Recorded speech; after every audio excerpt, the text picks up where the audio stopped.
Yeah.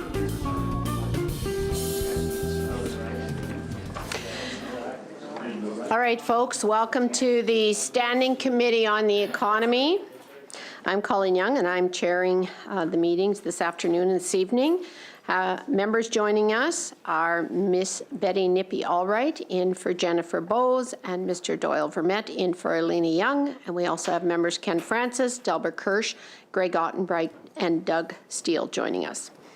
Pursuant to Rule 148.1, the following estimates and supplementary estimates, number 2, were committed to the Standing Committee on the Economy on March 28, 2024, and on March 20th, 2024, respectively. 2024-25 estimates: Vote 1, Agriculture; Vote 23, Energy and Resources; Vote 26, Environment; Vote 16, Highways; Vote 89, Immigration and Career Training; Vote 84, Innovation Saskatchewan; Vote 35, Saskatchewan Research Council; Vote 90, Trade and Export Development; Vote 87, Water Security Agency.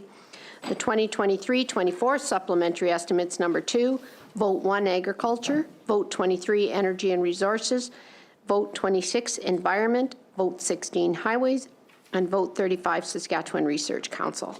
I would also like to table the following document: ECO 2129, Ministry of Environment responses to questions raised at the March 18th, 2024 meeting.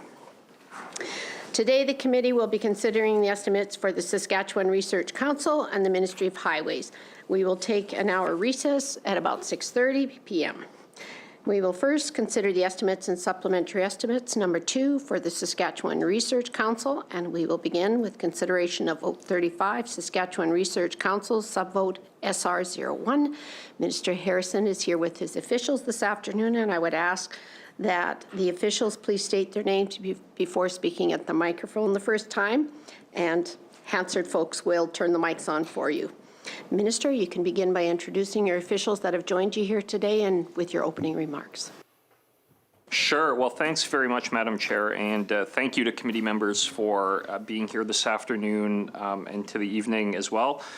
Much appreciated. It is a pleasure to appear before the committee again with regard to the Saskatchewan Research Council estimates, and with me here for officials. As you probably remember, last year, actually, we didn't have officials because there was a snowstorm and Ryan and Mike were stuck in Saskatoon, unable to get down here. So we tried over the phone, but I think basically it was the minister trying to muddle through on his own with support on the phone, but it worked okay. Much better this year, though. So on my left, Mike Crabtree, SRC's president and CEO, Ryan Hill on my right, our chief operations officer, and behind, Jocelyn Allard, our SRC's vice president for financial services. SRC, as we all know, is the second largest research and technology organization in Canada, an impressive feat for our province and something that we, I think, all are really quite proud of. Last year, SRC celebrated 76 years of providing valuable research, innovation, and demonstration to Saskatchewan industry and beyond. Since its inception, SRC has been part of many important firsts for the province that have brought many benefits. In the 1970s, SRC was a leader in energy-efficient housing research, and its work formed the basis for the development of the R2000 standard for energy-efficient homes. In the 1980s, SRC played a large role assisting the Saskatchewan oil and gas industry by enabling the implementation of horizontal wells and the use of carbon dioxide for enhanced oil recovery. SRC Geoanalytical Laboratories' Secure Diamond Facility, established in the early 2000s, is now the largest such facility in the entire world. Not only does it offer diamond services, but it also offers geochemical and mineralogical analysis for base metals, gold, lithium, uranium, potash, and rare earth elements. These examples provide a small glance of the important work SRC has done over its 76-year history and the positive impacts that have followed. And speaking of impacts, SRC has been measuring its economic impact within the province for over 2 decades now. SRC's 2022-23 economic impact assessment showed impacts of approximately $930 million in direct economic benefit to the province, with about 1,473 jobs created or maintained in Saskatchewan that are valued at an additional $89 million. This means for every dollar invested in SRC by the provincial government, a 46 times return was achieved in 2022-23. These impressive figures underscore SRC's pivotal role in fostering innovation across Saskatchewan industry and driving economic growth within the province.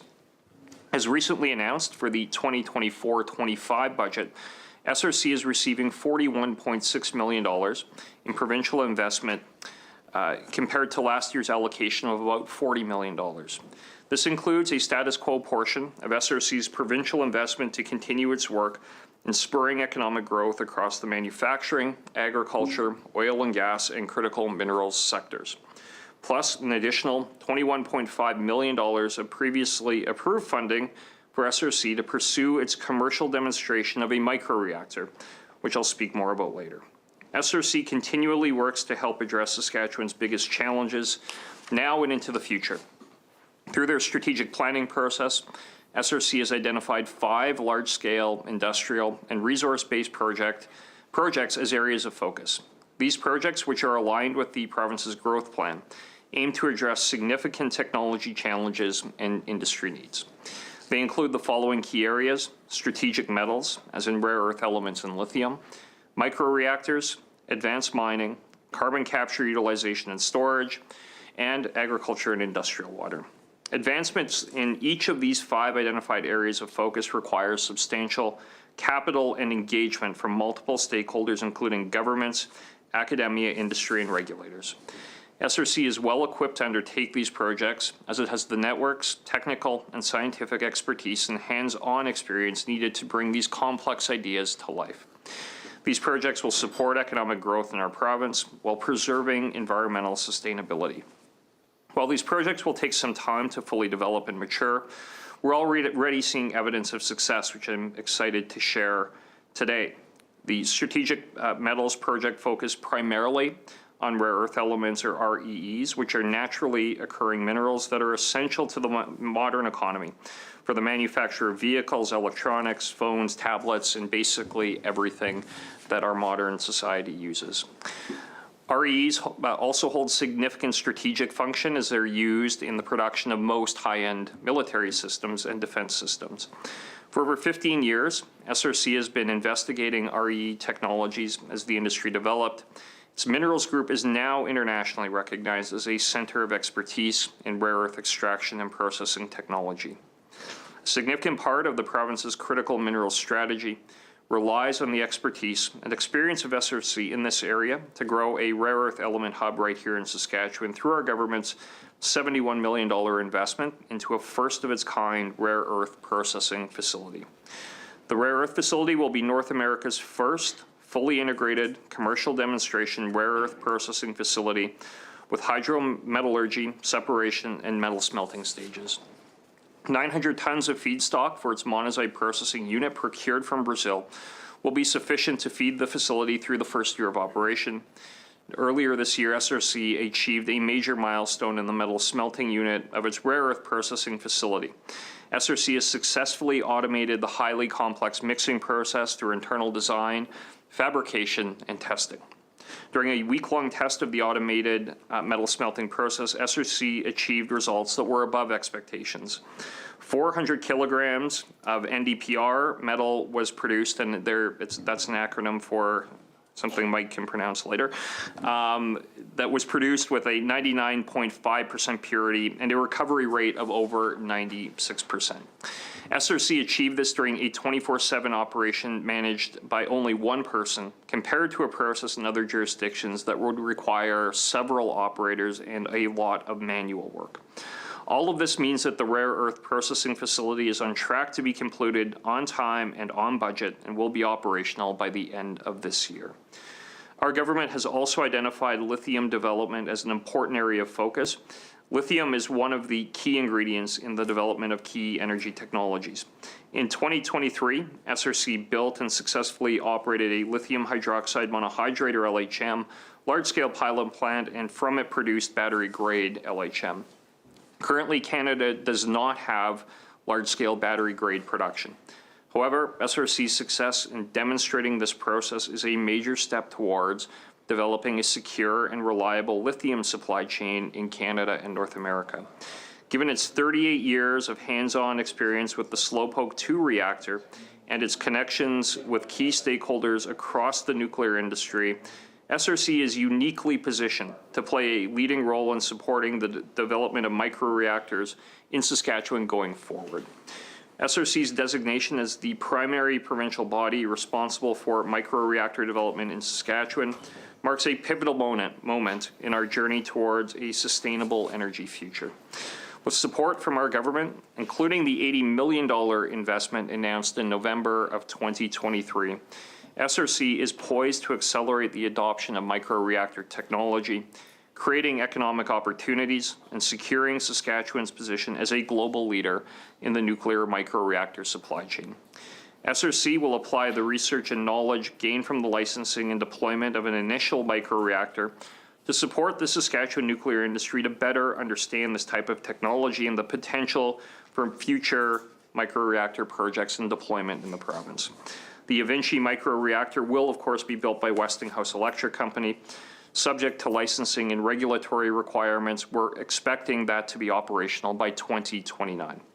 The location of the reactor will be determined as the project progresses through the regulatory process. The eVinci is classified as a microreactor capable of producing 5 megawatts of electricity, over 13 megawatts of high-temperature heat, or operating in a combined heat and power mode. Advanced mining technologies have the potential to unlock billions of dollars in Saskatchewan commodities such as potash, uranium, diamonds, and other mineral reserves such as rare earths.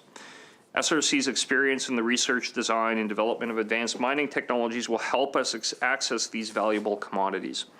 Sensor-based sorting is one example of an advanced mining technology that SRC has experience with, has now become a leader in with its sensor-based sorting service offerings for new uses and to new industries. SRC continues advancing its Mineral Liberation Sorting Center, which help mining operations reduce energy, capital, and operating costs along with greenhouse gas emissions. Our government has also identified the use of enhanced oil recovery to assist with carbon capture utilization and storage, or CCUS. SRC has considerable expertise and experience in each of the three components of CCUS: capture, transport, and carbon dioxide enhanced oil recovery. This knowledge and technical capability will help us work towards the targets we've set out in the Prairie Resilience Climate Change Strategy. Through the Centre for the Demonstration of Emissions Reductions, SRC helps the oil and gas sector to identify, test, verify, and quickly deploy methane reduction technologies that are best suited for their unique needs. The Centre is playing a leading role in creating environmental benefits and helping sustain primary natural resource industries in Saskatchewan by encouraging and enabling the adoption of greenhouse gas emission reduction technologies. SRC is also focused on effective water management for agriculture and industrial use that will be needed, particularly due to the increased consumption as our province's economy and population grows. These key projects demonstrate SRC's ambitious strategic plan, which will help ensure ongoing future economic, environmental, and social impacts in Saskatchewan and around the world. With a focus on projects that expand Saskatchewan's industrial and resource base, SRC is also supporting the development of new industries, new resources, value-added manufacturing, and the application of emerging technologies. I'd like to note some additional examples that help provide an understanding of the breadth of work SRC does currently to assist industry. Last year, SRC's collaboration with the Ministry of Energy and Resources in helium liquefaction has positioned Saskatchewan as a potential leader in this emerging market. The study on developing a commercial-scale helium liquefier underscores the economic potential and job creation opportunities in the province. The helium study will help provide companies with the information they need to make major investment decisions around establishing Saskatchewan as a regional helium liquefaction hub in Western Canada and the surrounding U.S. states. Beginning May 2020, SRC helped the Ministry of Energy and Resources expedite the Accelerated Site Closure Program, or ASCP, which accessed up to $400 million over 2 years to see inactive wells and facilities abandoned and reclaimed. The program was completed in April 2023 and was a resounding success, a testament to collaborative efforts between government, industry, and Indigenous communities. Over 8,000 inactive oil and gas wells and facilities were capped or closed, thanks to the dedicated work of 900 Saskatchewan-based oil and gas service companies, supporting an estimated 2,500 jobs with significant support for Indigenous participation, totaling over $90 million. SRC is leading another major remediation project that's been ongoing for well over 10 years now and is expected to soon wrap up. In 2023, work continued at Project Cleans, the remediation being done at 37 abandoned uranium mine and mill sites in northwest Saskatchewan. The Laredo mill site and 22 smaller satellite sites have been fully remediated now, and SRC has permanently closed the 3 mine openings present at the Gunner mine and mill site, including completing the construction of a hazardous material landfill. This project will ultimately remediate the sites, all of the sites, with positive economic, environmental, and social impacts, ensuring a safe environment for those that live and work in the area. SRC recognizes the value of integrating a variety of stakeholders and local knowledge into the work, in creating various training opportunities for local people, and in building substantial quantifiable capacity for the North going forward. SRC works directly with the communities of the Athabasca region and with majority of the labor and heavy equipment being utilized from local communities. In closing, it's clear through the achievements of SRC that the organization continues to add value to the Saskatchewan economy, and we look forward to continuing this journey of growth, driving economic prosperity, and enhancing the quality of life for all who call Saskatchewan home. And I look forward to questions from the committee. Thank you, Madam Chair. Thank you, Minister. I'll now open the floor to questions from members, and I'll recognize Ms. Nippy Albright. Thank you, Madam Chair. Thank you for your opening remarks and your presentation on the SRC, what you have been doing in the fiscal year and going forward. I'm just going to kind of start with some general questions, and I know it was hard for me to try and keep notes of all that's going on, so I'm going to ask you questions regarding, so you can fill me in on what you've all shared thus far. So I guess my first question was, does the minister have any new priorities or strategic directions for SRC for this year as compared to last year? No, it's a very good question, and thank you for your comments. We have really over the course of the last number of years, I think, set. I laid out kind of the 5 areas that we're advancing, and I'll tell you what I'm really excited about where we're getting to with the rare earth facility right now. Very, very close to commercial production. I think we've now completed construction of about 200 of the separation units, which are really the heart of the facility in a lot of substantive ways. And those are what actually do the processing for the monazite feedstock, especially on the light rare earth side, which will mean that we are into commercial production of the neodymium and praseodymium, very NdPr, very shortly, and that means we're going to be selling that product obviously on the market. And the Saskatchewan taxpayer are going to be seeing a return on the investment that was made early on. And, hopefully this will be just the start of what's going to be a very exciting industry here in Saskatchewan. Another thing that I am really very, very excited about is the partnership that we have entered into with Westinghouse. Really a company I think that most people are highly aware of, that has played a central role in the development of the nuclear supply chain, including power production around the world now for nearly 80 years.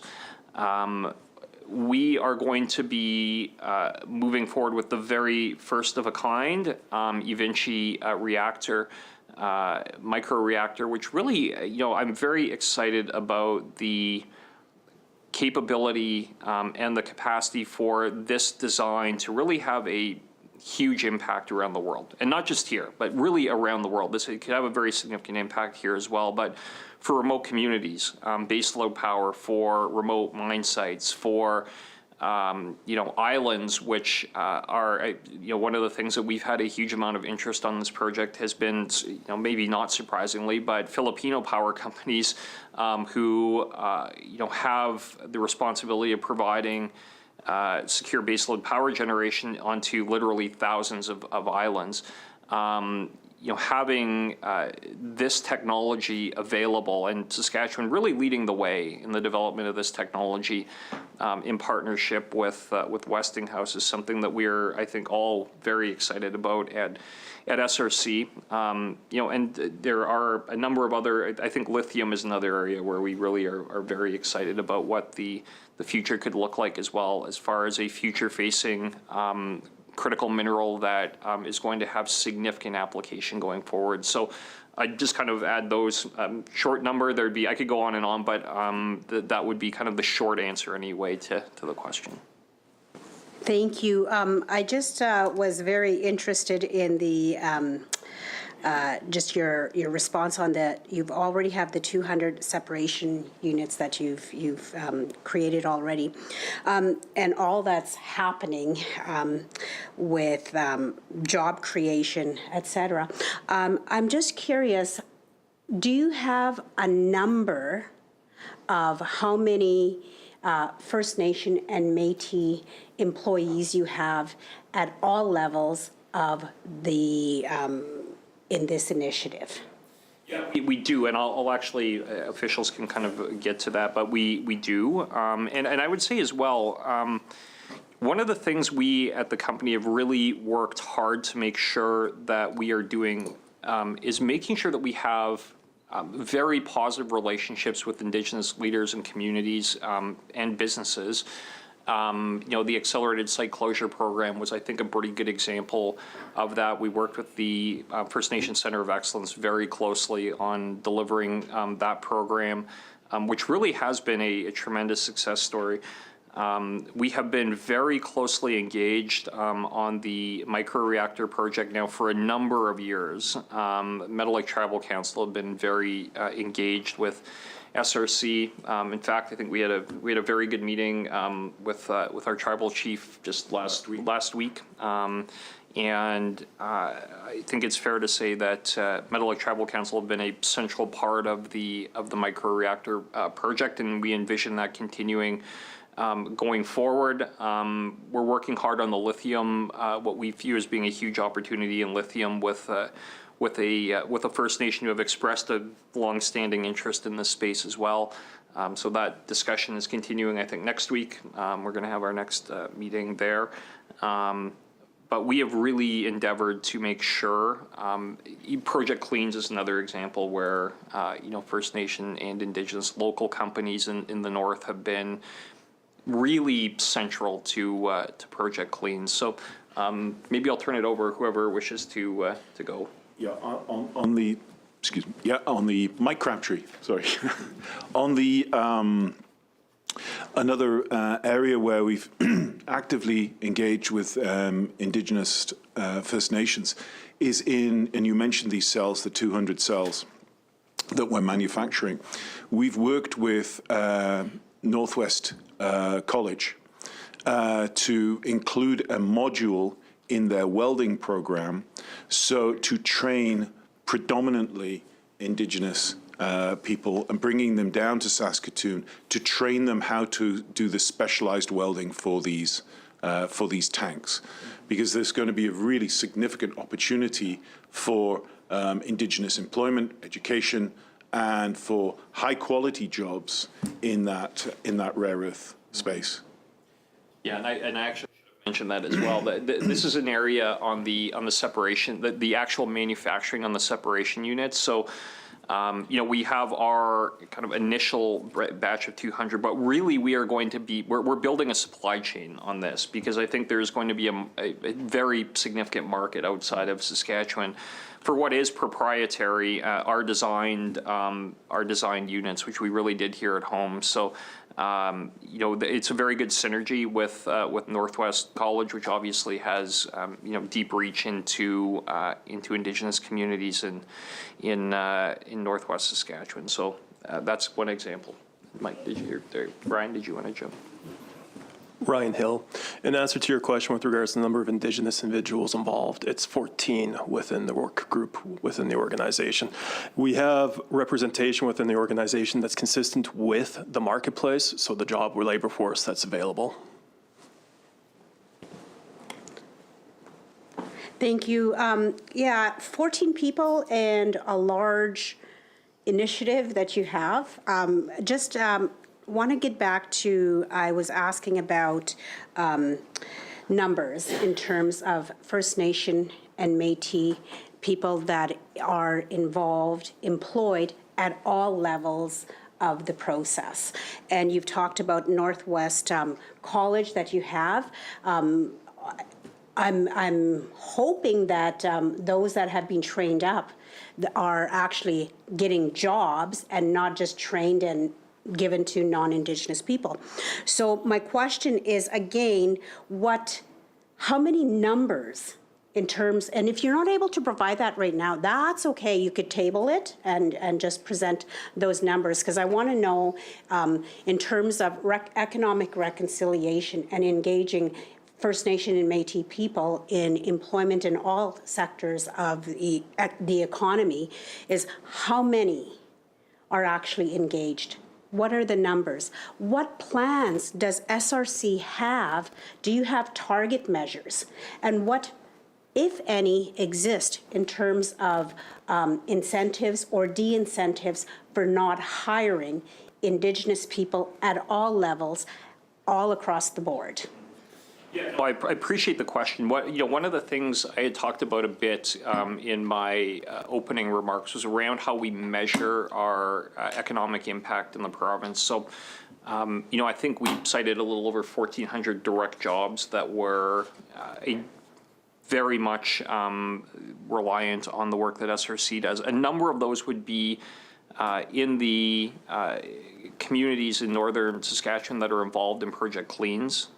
So it's a bit challenging because our partners that we are responsible for, in these kind of direct job creation and direct impacts, they would be the ones who would have the data as far as the number of Indigenous or First Nation people who are employed by their companies. We don't really keep that. I mean, they do.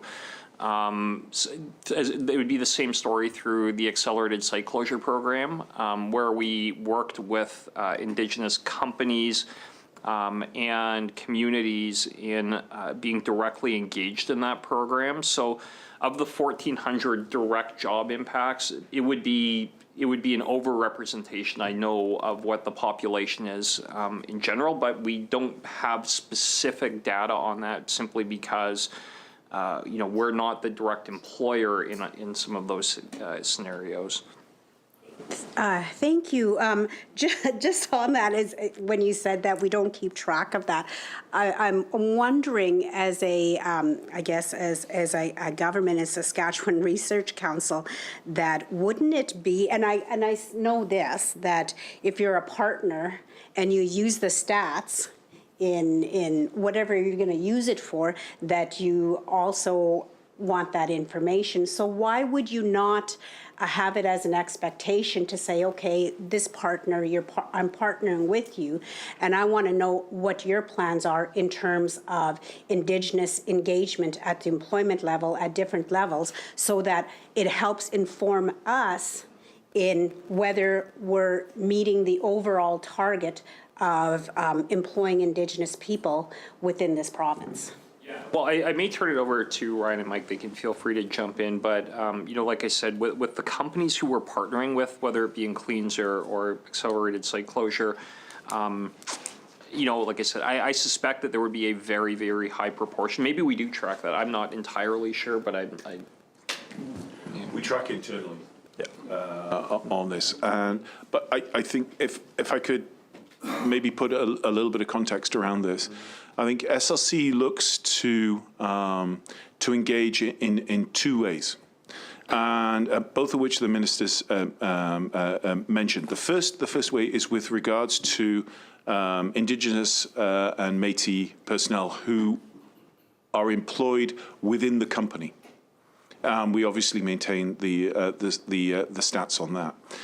The other area, which is related to that, is in training and education. And we had a program that unfortunately was suspended due to COVID, which we're just re-engaging now, which was called, inappropriate title now, but it was called traditionally the Aboriginal Mentorship Program, AMP.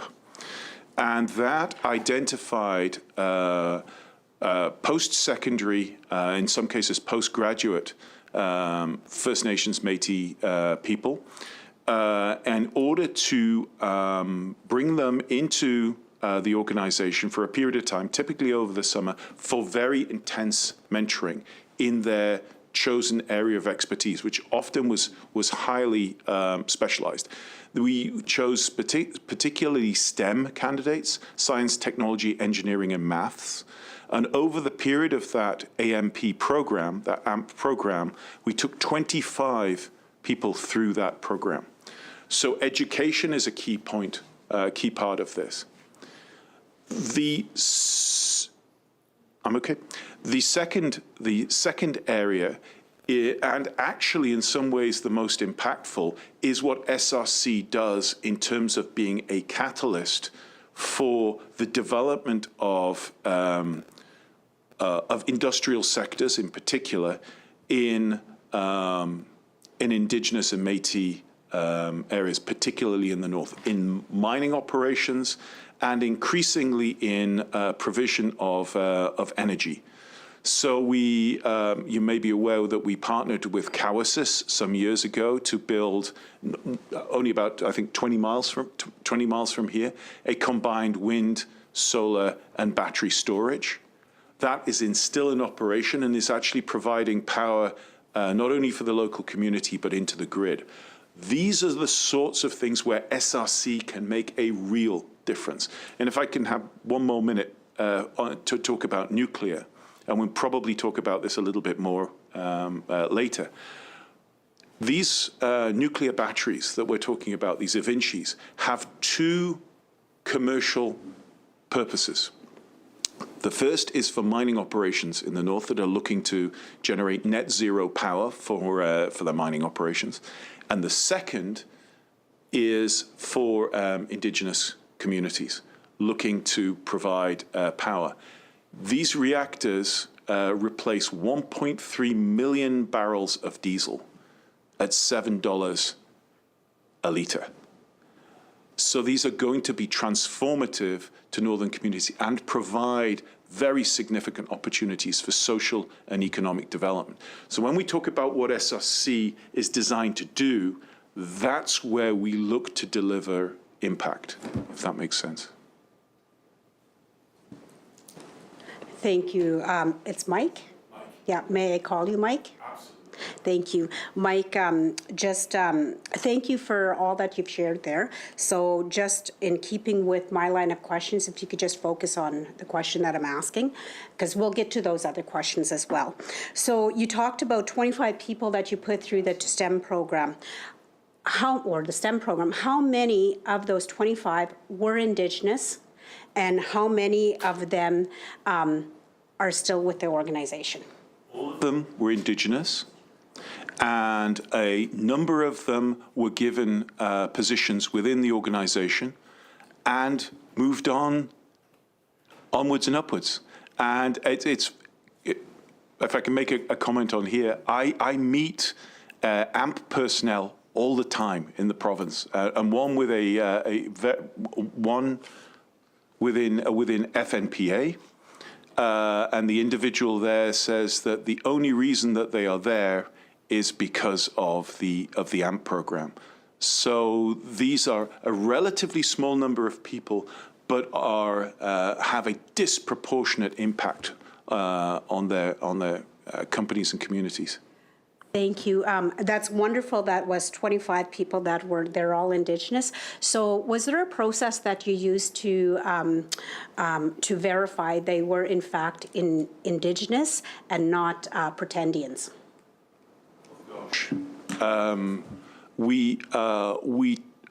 In that, they made the application, and they made their application with support from their communities.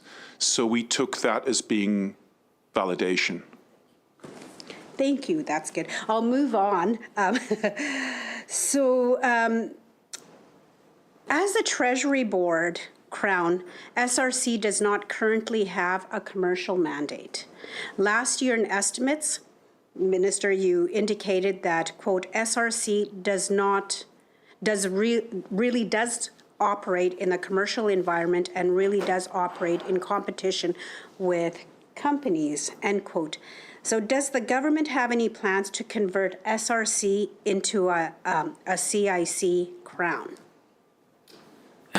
You know, as far as kind of a machinery of government question, I would say I think we have a degree of contentment with the current legal status of SRC. That's not to say, I wouldn't preclude there being a change in that regard, but I think our mandate, our vision, our statute are appropriate for where we are operating right now. You know, that may or may not change. I wouldn't rule it out, but you know, I don't think we've actually had a statutory amendment for probably 20 years or thereabouts.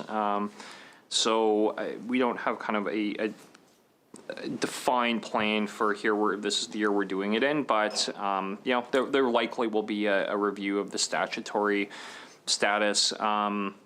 You know, like I said, we wouldn't rule out kind of from a machinery of government perspective change, but I think where we operate now, we're pretty comfortable with. So does the government have any plans to privatize SRC? No. Okay. Thank you. Okay. Ooh, I should have did all my questions and separated them all in a nice pile. So I'm just going to talk a little bit about, ask questions regarding the governance issues. Why was SRC's board membership changed on January 18th and then changed back on January 21st, 2022?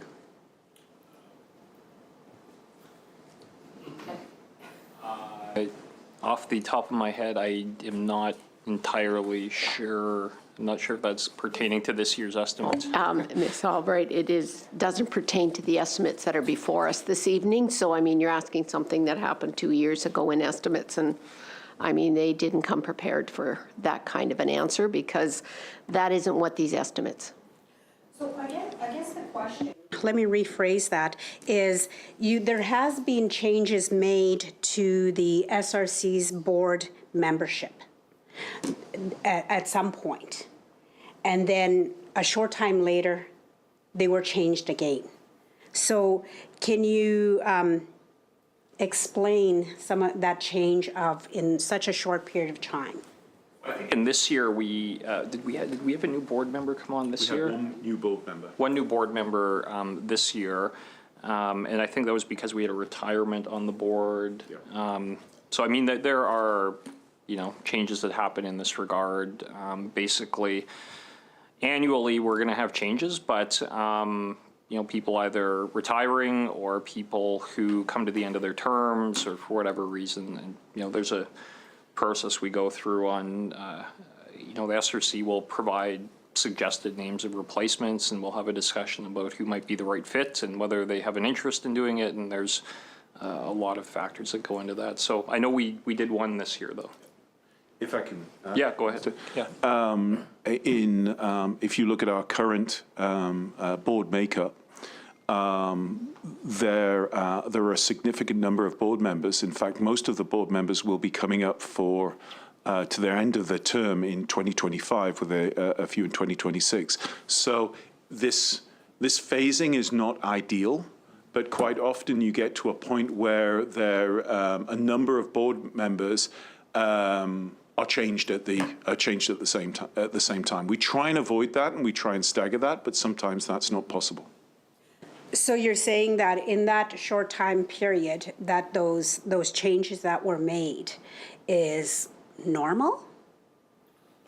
Like I said, I don't have kind of the 2022 stuff, but I mean, it's not unnormal to have changes on the board. So there might have been an issue with how the order in council was issued or something. We've had to do redos of order in councils if names are spelled wrong or things of that sort. But I don't know the specific case in this, but, there sometimes are administrative issues around these things. Okay, well, thanks for talking about the Order Council appointments. So upon reviewing the Order Council appointments for the past several years, I note that most board changes are made due to term expires, which you just talked about. However, these 3 appointments at this time period of Fitzgerald, Kaczynski, and Herman were noted as canceled. Why was that? Ms. Albright, as I mentioned, what you're asking is not part of the vote that we are discussing tonight and the estimates that are before you. They're relevant to the current board and the operations of SRC out of the budget. Thank you for that. And I just wanted to, let me rephrase that then. So I'm curious. This is, for me, I'm very curious why 3 appointments were made and canceled within any fiscal Ms. year, Albright, whether it's this fiscal they're year not. lapse. There was, as they mentioned, there was 1 on the board this year that was changed, but what you're referring to is not part of the estimates that are sitting here before you. So I ask you to redirect your questions to deal with the vote that's in front of you and the estimates. Okay, so then I'll ask this question. How often do you do governance and leadership reviews?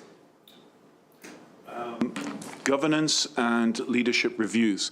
So at the board level, we do 1 major governance review annually, and we have quarterly board meetings where governance is discussed routinely in terms of our compliance with both our existing governance protocols, but anything that is new that may have come in terms of either from a legislative requirement or best practice.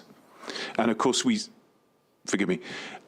have subcommittees. We have a governance subcommittee and a finance subcommittee to the board. So they report into the board on both finance issues and governance issues. Okay, so, and who usually leads these reviews? So for governance, it is the governance committee, and typically myself and one of the executive team would sit to lead any major governance review. So when there is a perceived or actual conflict of interest, is that taken into account in your review, if that comes up? So conflict of interest, there's a requirement for all board members to sign a conflict of interest statement once a year, and that is taken. That's typically signed. Actually, we just signed it at our last board meeting for the year going forward. So that is effectively the self-declaration of conflict of interest. So if you do have those, would you release the results of the review as well? Is that, like, when are those, like, I know the conflict of interest disclosures, and also the reviews, do you release those reports? Those reports form part of the governance package within a board package at the appropriate board meeting. Yeah. I just wanted to just say that and why I ask this, and, is that there's been a significant turnover in senior executives. So was this considered in the management review? And why has there been so much turnover? If you actually look at the turnover of the executive team over this period of the last 5 years, it's actually been remarkably low. If you look at the development compared to similar organizations of a similar size, and also we have the company has grown significantly over the last 5 years, both in terms of revenue and areas and sectors that we operate in. So it's always necessary to refresh the executive team based on what the objectives and goals and strategy of the company is. So then, is it common though to have such a high turnover with the executive in that period of time? Because you look at consistency, you look at consistency, and you want people that have that corporate knowledge there with to mentor new people that come in. So is like for your organization, is that Majority of our executive team have been in place for longer than 10 years, and some of them for 20 years. So I'm not quite sure I recognize the question. okay? So you're talking about there's a large number of your executive have stayed there for 10 years. Then why is there been a turnover? Like that I'm not getting. I'm not understanding that. Perhaps you could explain why there has been that turnover. I believe Mr. Crabtree already answered the fact that they haven't had a significant turnover in the last 5 years, and yet you're asking a question that isn't relevant, as I said once before, to the estimates that are before us, because it's been consistent in the last year or two. Thank you for that. And I keep asking those questions just to try to get a better understanding. And also to, these are an opportunity to ask officials the questions and about accountability. And it's simply, like, it's not to offend anyone, it's simply to get a clearer understanding about the accountability measures and how we're best serving the people in this province, in the organizations that we represent. Just add one point here. One of the very significant strengths of Saskatchewan Research Council is what you alluded to there, which is the corporate knowledge, and so we tend to promote to our executive team from within, and a really good example of that. And I don't want to embarrass Jocelyn. Jocelyn has just been promoted into the executive team as VP of Finance. So, you know, some of the changes that you see on there is because we have been bringing people up through the organization. And that's a really, really important thing to achieve. No, that's good, and congratulations, Jocelyn. It's always good to see individuals being mentored into these key positions, and it's also wonderful to see women be in these positions. So thank you for that. So I'm just thinking about the time. We have lots of time still. So has the SRC CEO and Secretary to the board disclosed his interest in Westbridge Capital, Quick 3 Solutions, and 101-184840 Saskatchewan Limited, formerly Quick 3 Solutions, Inc.? And if so, what was the date of his disclosure? Once again, Ms. Albright, the question is not relevant to the $41,623,000 of estimates that are here before you this evening. So if you could redirect and get back on track as to asking questions that are relevant to the operations of SRC and what they provide to our province. Thank you for that, Madam Chair. And again, this is relevant because we're looking at running a huge corporation. We have to ensure that the folks that are employed in these organizations are actually serving the people of the province, and doing that without conflict of interest that's going to impede the interest of the whole province. So it is relevant. It isn't relevant in the sense that Mr. Crabtree already answered your question in the fact that a conflict of interest is signed and was just recently signed by every member. So then the CEO has signed it then? Correct? Okay. And, okay, perfect. So I know this is something that's ruffling feathers, but I will keep going. And good, that's good. So I will move on to other questions. So I'll just talk a little bit now, switch gears over to the rare earth minerals. Okay, so what is SRC's role with respect to rare earth minerals, and what are the government's plans for the future? And I know you shared this earlier, and you've given a lot of information, but if you could just kind of break this down in terms of the rare earth minerals, that would be good. Yeah, no, well, I'm happy to talk about the rare earth project that we have had underway now for a number of years.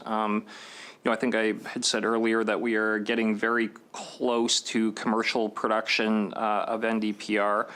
And I would say as well, I mean, this isn't just we are managing, obviously, this project through SRC, but we've actually had very productive collaboration with the Government of Canada on this as well. And I spoke about it publicly a couple of months ago. Minister Champagne and I did a public forum along with Minister Duncan as well, and really spent a lot of time talking about the collaboration between ISED, Minister Champagne's department, and the SRC with obviously, me being minister responsible for that.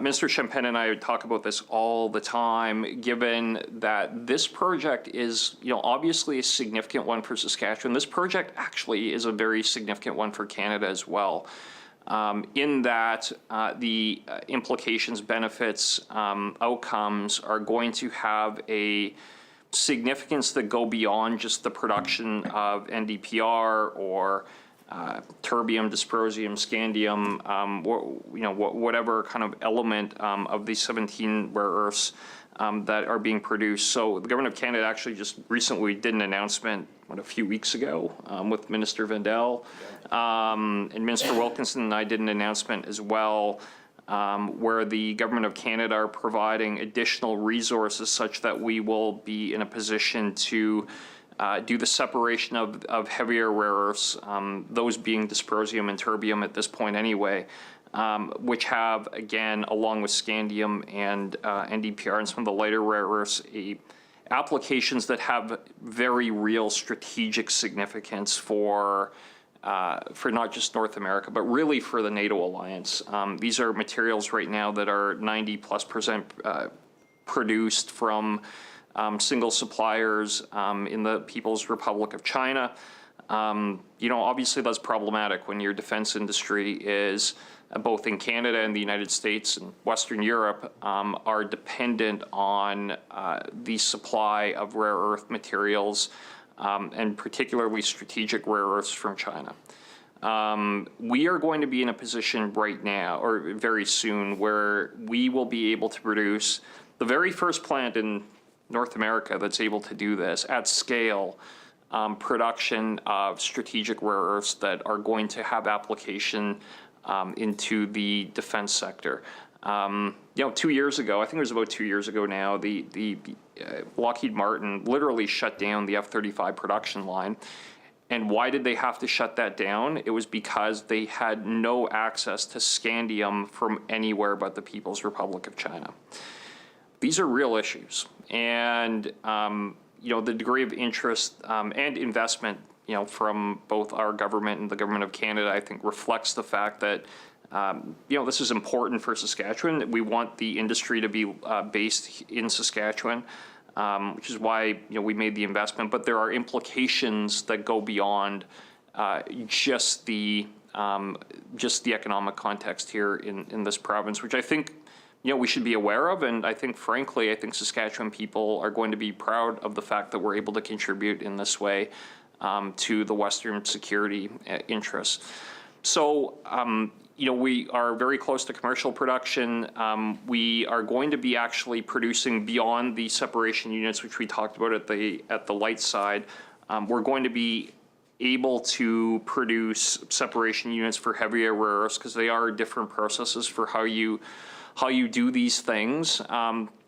And we are very fortunate here at SRC in that we have a team that really is the leader in basically, not just North America, but I really think in a global leader outside of China in this. And it's not by accident. I'll tell you, our team at SRC under Mike's leadership, has seen this opportunity.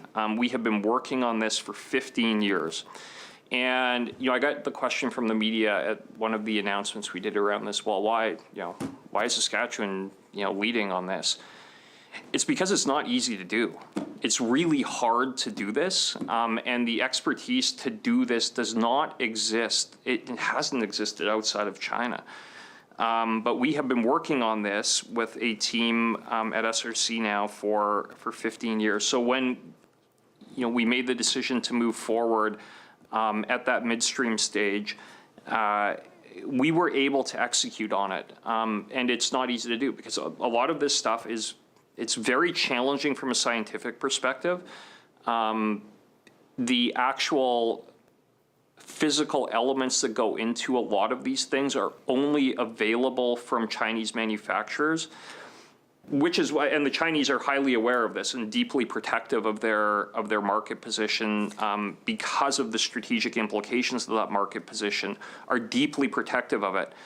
So what they have done in the past really has been a combination of export controls on the physical implements of rare earth separation, or market manipulation to change the economics for projects that may have been pursued outside of China. And I don't just mean here, I mean around the world. And they had been very successful, frankly, in doing that. One of the things we had looked at initially when we moved forward was around the physical infrastructure separation unit component. The Chinese had to put in place export controls on that technology. Kind of in a clever way how they did it, but really it added risk, and that was the whole point, was to add risk to projects, whether it be in Italy, whether it be in North America, whether it be in the United States, whatever. I mean, that was the point. And that kind of had changed the equation for what we did, because we have been working on this for 15 years. And our leadership team have been working on this for 15 years, was we were in a place to actually design and patent our own machines for doing the separation. And that's what I referenced earlier, the 200 that, we produce 200 of these things now in Saskatoon. There is the capacity to produce hundreds more. And again, this is really hard to do.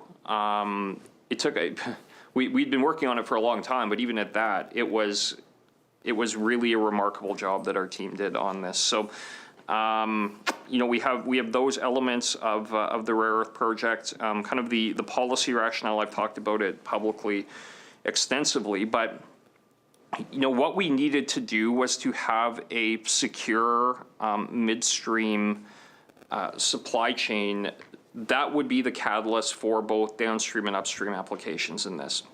And where there have been challenges and where projects have collapsed and the economics have been wrecked in the past on both downstream and upstream has been where, because of the dominant position played by Chinese state-owned enterprises, really, SOEs in the People's Republic, they have changed or been in a position to alter economic facts for a lot of companies that would be moving into this space, which really created a risk framework where they were unprepared to make what they would view as high-risk investments into downstream and upstream, because there was no guarantee that you were going to be able to actually do either the processing or value add or even kind of have a market for your mined material, whether it be monazite or bastnäsite or whatever the source feed would be.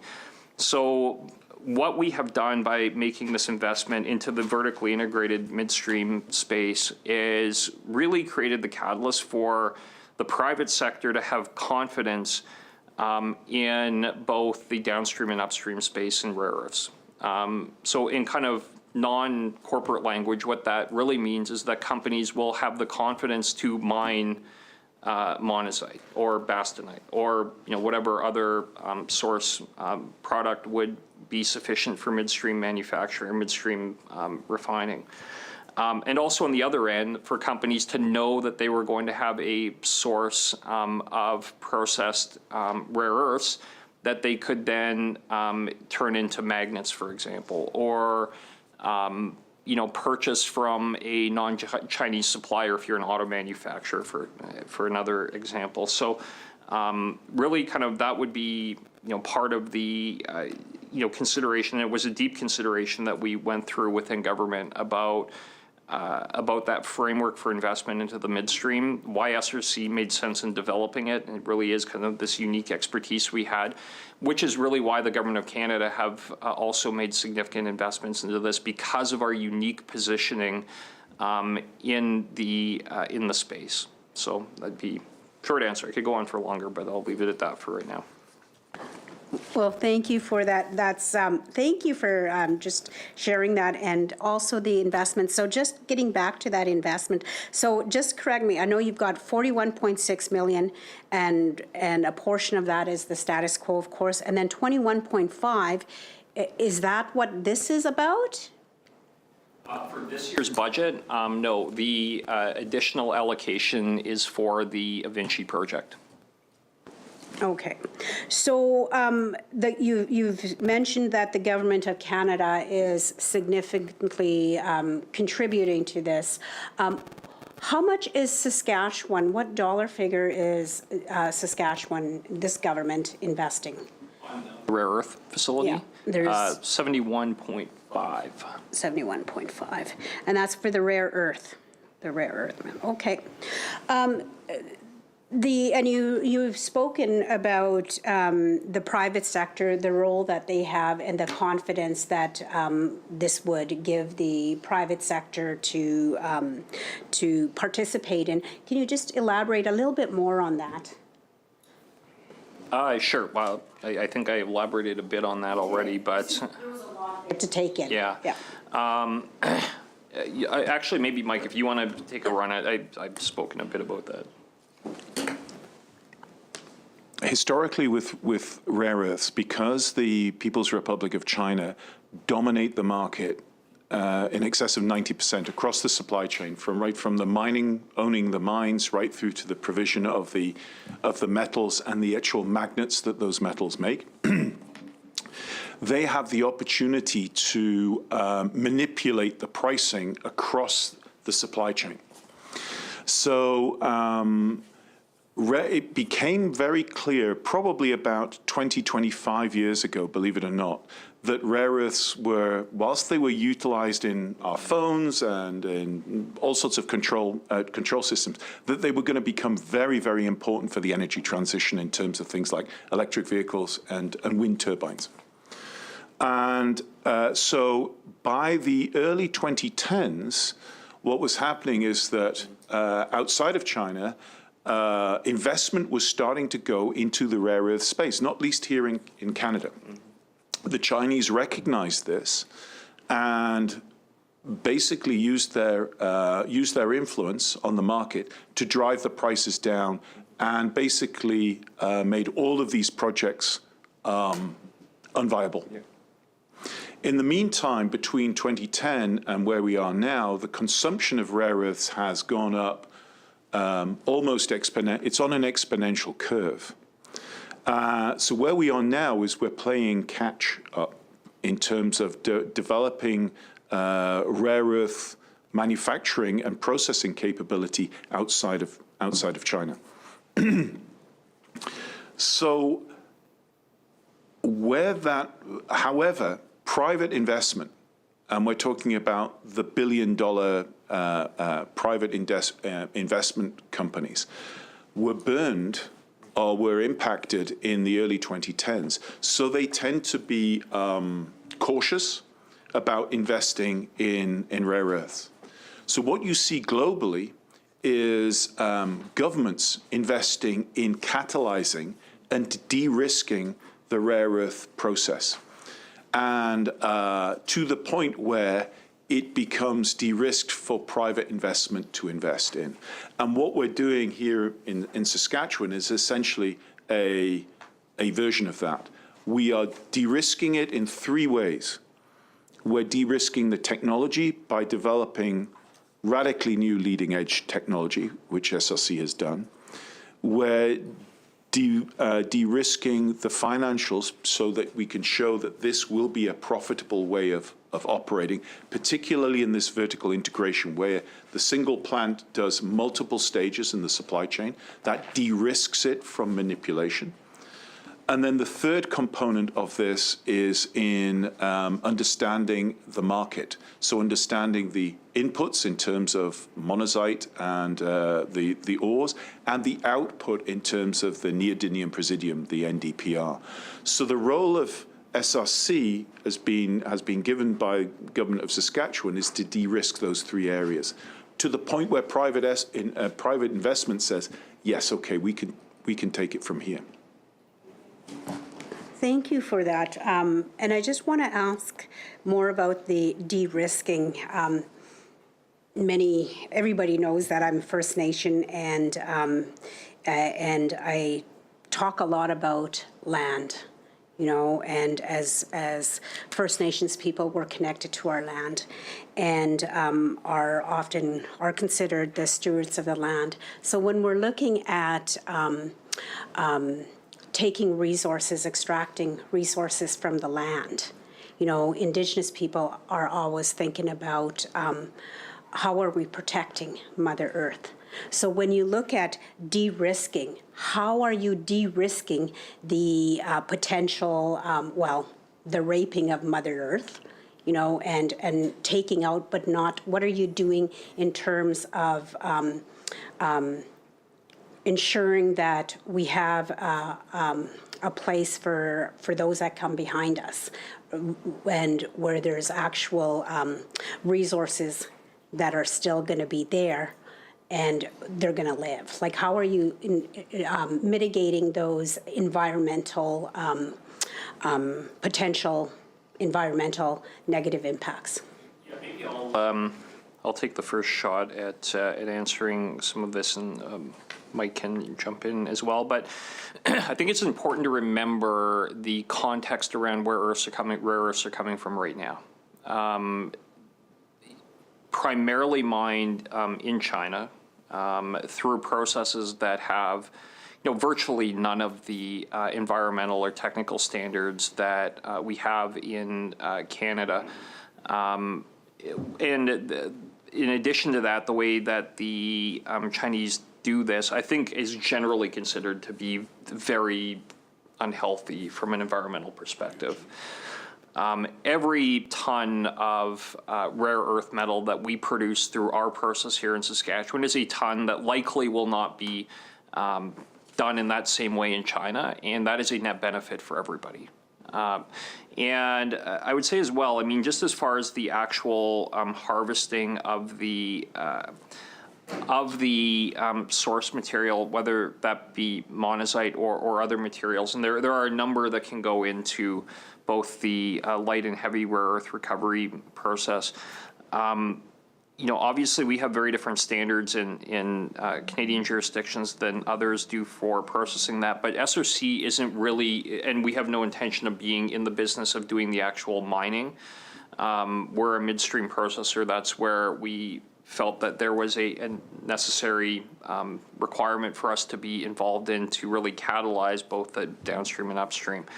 But we are not going to be doing the mining. So, you know, there is a company in the Northwest Territories that has been doing mining. I think there are a number of others that are looking at doing some of the initial harvesting of the source or feed materials, you know, done in a very, very different way than it would be done elsewhere in the world. So, you know, if there is a desire to look holistically or globally at what is the best environmental process such that the most people benefit, I would rather Canada and Saskatchewan be doing mining and processing than the People's Republic of China. And I think that you know, is an important part of it. And the folks who are doing this work as well take it very seriously. Like, they really, really take it very seriously. Whether they be in the mining space, whether, you know, be our team, who have put a huge premium on making sure our process is the best in the world for doing this. And it is the best in the world for doing this. You know, and there are associated elements that go along with the rare earth midstream supply space, and that, is battery recycling, for example, which really, I don't think we have much capacity in North America to do a lot of these things. It surprises people, but we don't really. So, Mike, if you want to kind of add to that, feel free. I think yeah, absolutely. With respect to this midstream plant that SRC is constructing here, as the Minister said, this is going to be the most environmentally sustainable plant in the world, bar none. These plants tend to use vast quantities of water and chemicals. In China, it's an environmental catastrophe, air, water, land, including the use of things like child labor. In our plant, we will use water and we'll use chemicals, but not one single drop will be emitted. Everything will be recycled and reused within the plant. And that is demonstrating not only to Canadian industry, but to the world what appropriate and proper extraction and processing of these energy transition minerals is going to be. We are moving from a century of oil and gas into a century plus, which will be energy minerals. Now, oil and gas is going to play a huge role as we move through this, but it's energy minerals. And Saskatchewan has a very significant role in that, in being able to demonstrate how we can process these efficiently and how we can deliver a high-value sector, not only for Saskatchewan, but for Canada as a whole. Thank you. Just to kind of delve into that a little bit more, you've and I agree that Canada is and hopefully Saskatchewan we're thinking more of the environment than others. So what kind of, like, when you're looking at what kind of safeguards does SRC have with other, what regulations do you have, or are there regulations to ensure that we are doing the minimal environmental damage that we can do? Is there something that you have in place?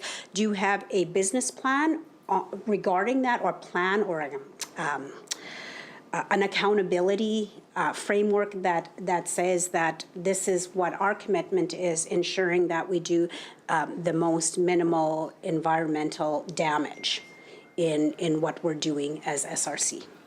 Well, I mean, I would just kind of add to what Mike said, or maybe reiterate what Mike said with regard to the design and operation of the plant, which is by far in the world the most environmentally sustainable and environmentally friendly. The kind of technical elements of that, I think Mike probably spoke to in the last question, as far as the recycling of water and the no emissions in that regard. I mean, we've had some other discussions about how we can be even more sustainable going forward as well. Those discussions will continue. We've nothing to announce right now, but again, something we really take very, very seriously. And frankly, I think it's a advantage for us to do it that way, to take it as seriously as we do, because there are companies out there that are going to have choices about where they want to source their rare earths from.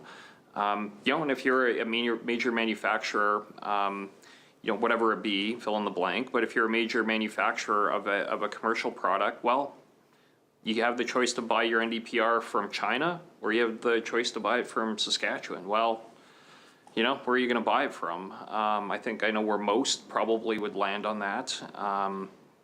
That's really what we have that's how we have approached the entire question from the start.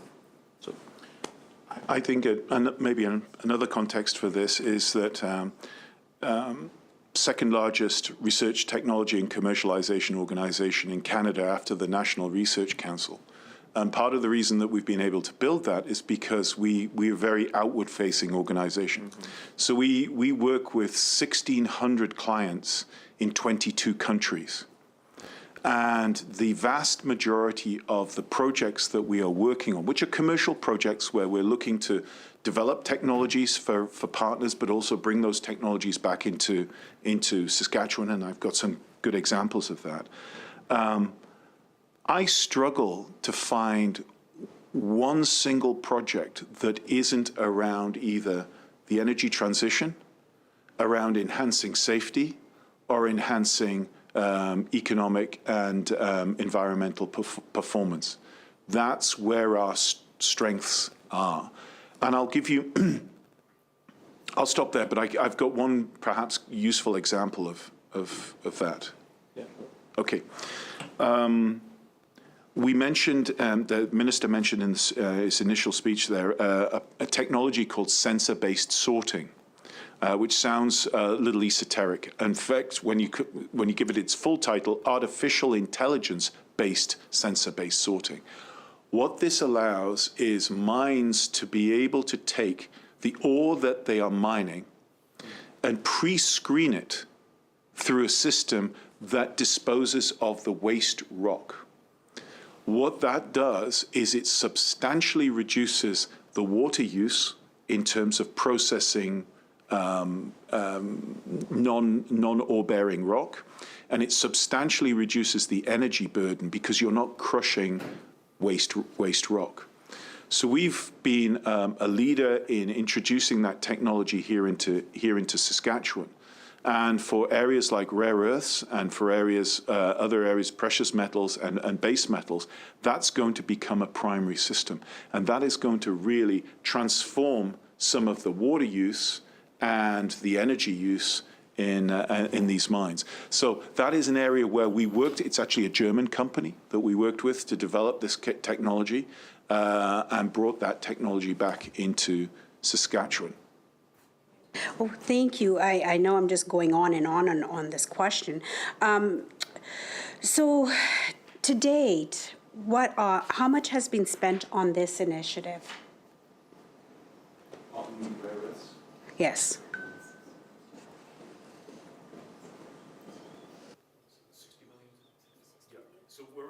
Process. We're actually in the bolt down of equipment process at the moment. So a lot of the equipment has been procured. So actually out the door in terms of expenditure is 60 million so far. What are your projected future projections, budget projections? Is about 100.5 million, of which 71 million from Government of Saskatchewan, 71.5, 14 million from federal, and then the remainder from internal SRC resources. Okay. Oh, thank you. You just answered my next question. That was good. So I understand a private landlord is handling the building construction, which SRC will lease. Who is the private landlord, and what process was used to select it? Are we okay?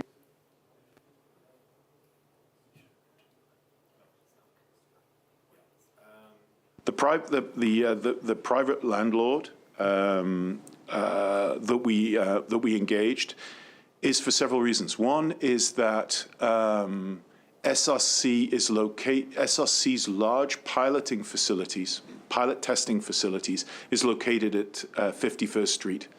Yeah. So as we built out the sorts of initiatives that we're talking about, rare earths and lithium and larger labs, it made sense to have that on the same campus, if you like. So it was a natural progression to extend into areas where the landlord already had that space. It would not have made logistical sense to move those facilities to other potential areas, even within that northern part of Saskatoon. So you didn't mention the name of the private landlord. Is there a reason why? No. Yeah, I'm just saying, is it appropriate?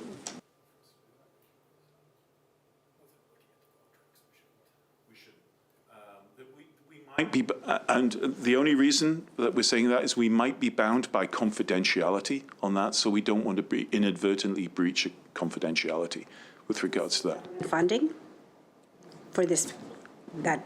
But these are still commercial contracts with a landlord, government or no.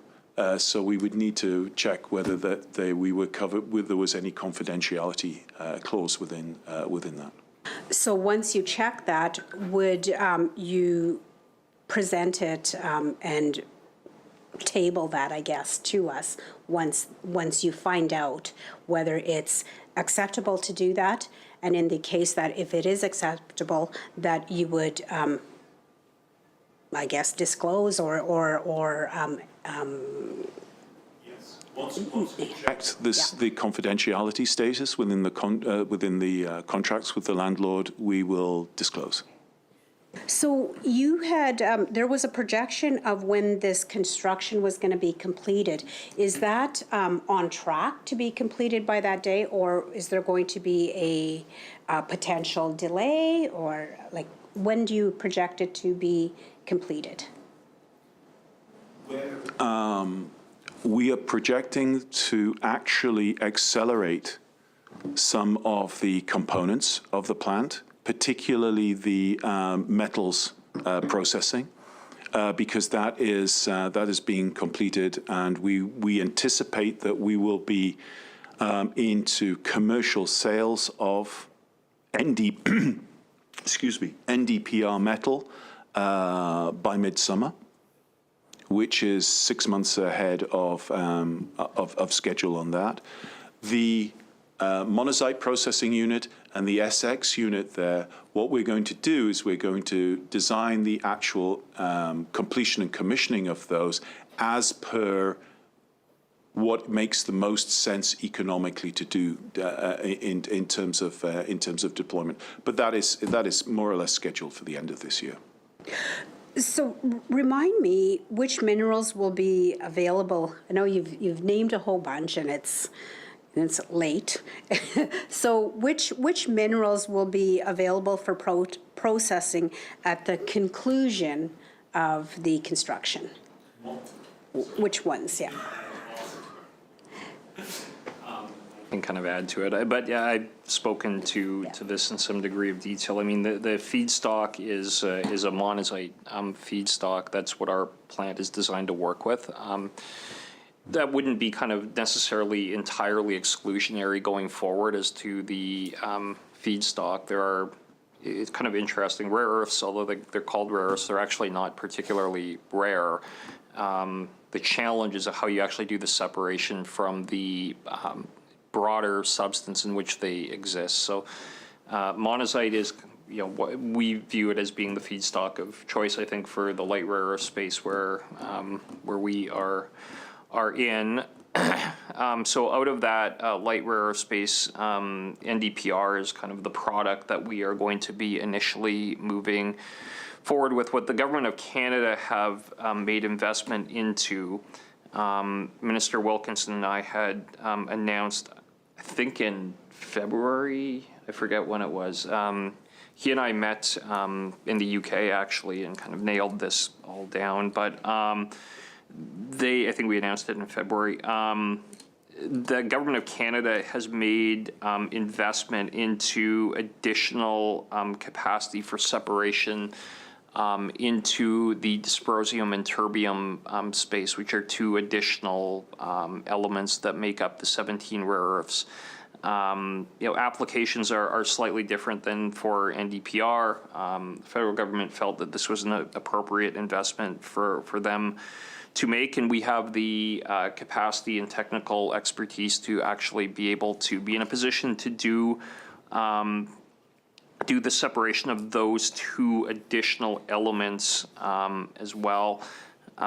Minister Vendel and I had done another announcement like a few weeks ago, and that was a further investment from the Government of Canada that really allowed us to recover more of the rare earth oxide than may have been the case before. And again, going back to the fact that we have, a degree of expertise in this space that other companies don't. So feel free to add to that, but NdPr, terbium, dysprosium, scandium as well. We're doing samarium.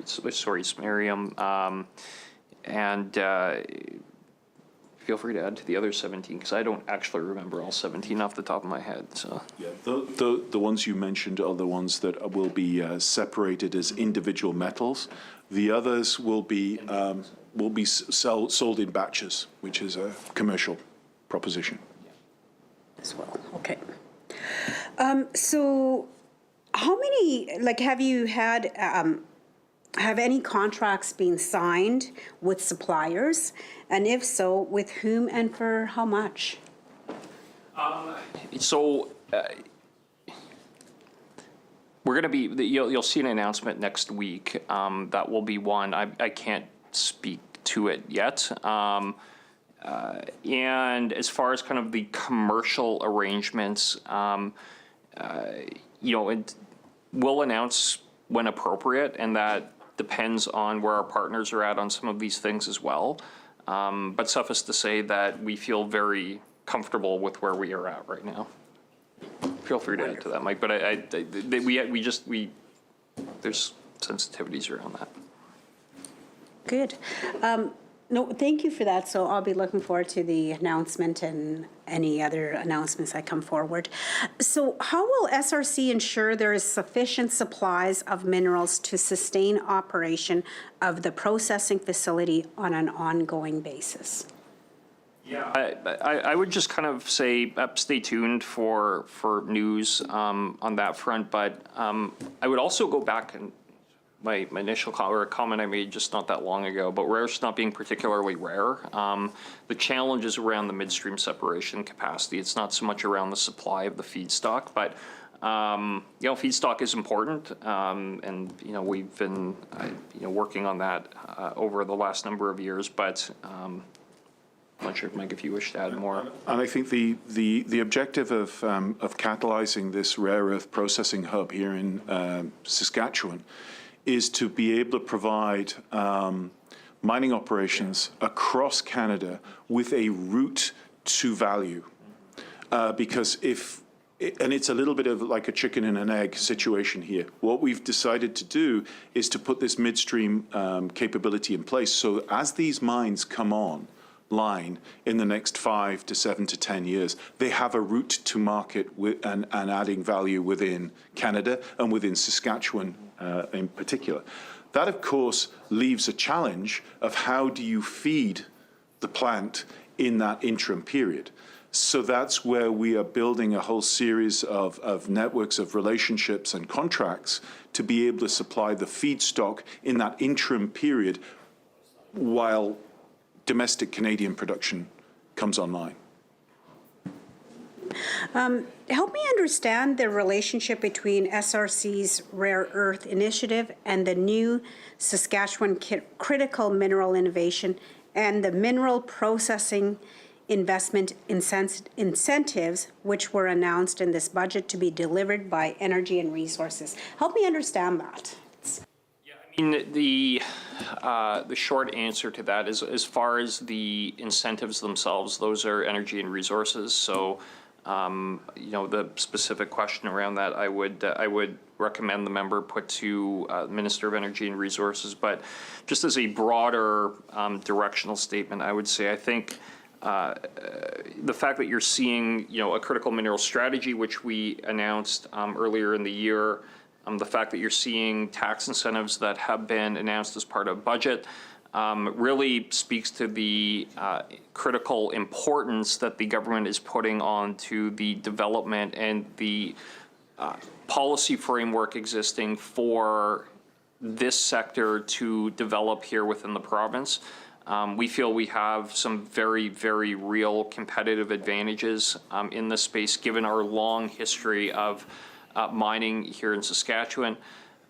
Given the fact that we have a highly skilled workforce, that we have a established service industry, all of the things that really make a lot of sense for why there should be downstream, midstream, and upstream investment into critical minerals. And that doesn't just include rare earths, which is a bit of a special case, but, and there are a couple of other, I would say, critical minerals that have a pretty unique standing as well. But we are really working to make sure that we have the incentives and framework in place, because we are competing for investment into this field with other jurisdictions, both within Canada but also around the world. And that's why we have really endeavored to make sure that we have as competitive an environment as anywhere. And I think that's actually been reflected in the fact that we have outside organizations saying that Saskatchewan is I think we are the second most attractive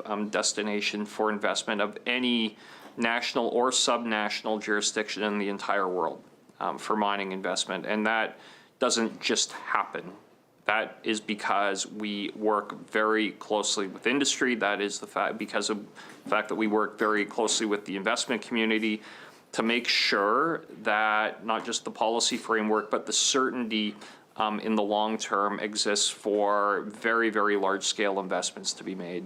And you know, it doesn't just happen. And BHP would, you know, an example of this, you know, investing $14+ billion so far, their largest their largest capital deployment in the history of their company here, and it doesn't just happen. Okay, good. Thank you for that. I know last year I had asked a question about the oil, abandoned oil wells, and that there was a significant investment from the federal government that the province used in helping with the cleanup. So has Saskatchewan invested in, how much has Saskatchewan invested in that oil, I guess those abandoned oil wells, in the cleanup and et cetera?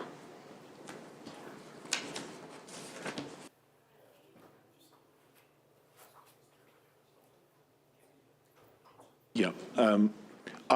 SLC's role in that was to work with under Energy and Resources and in partnership with other government bodies such as SAS Builds to be able to deliver that program.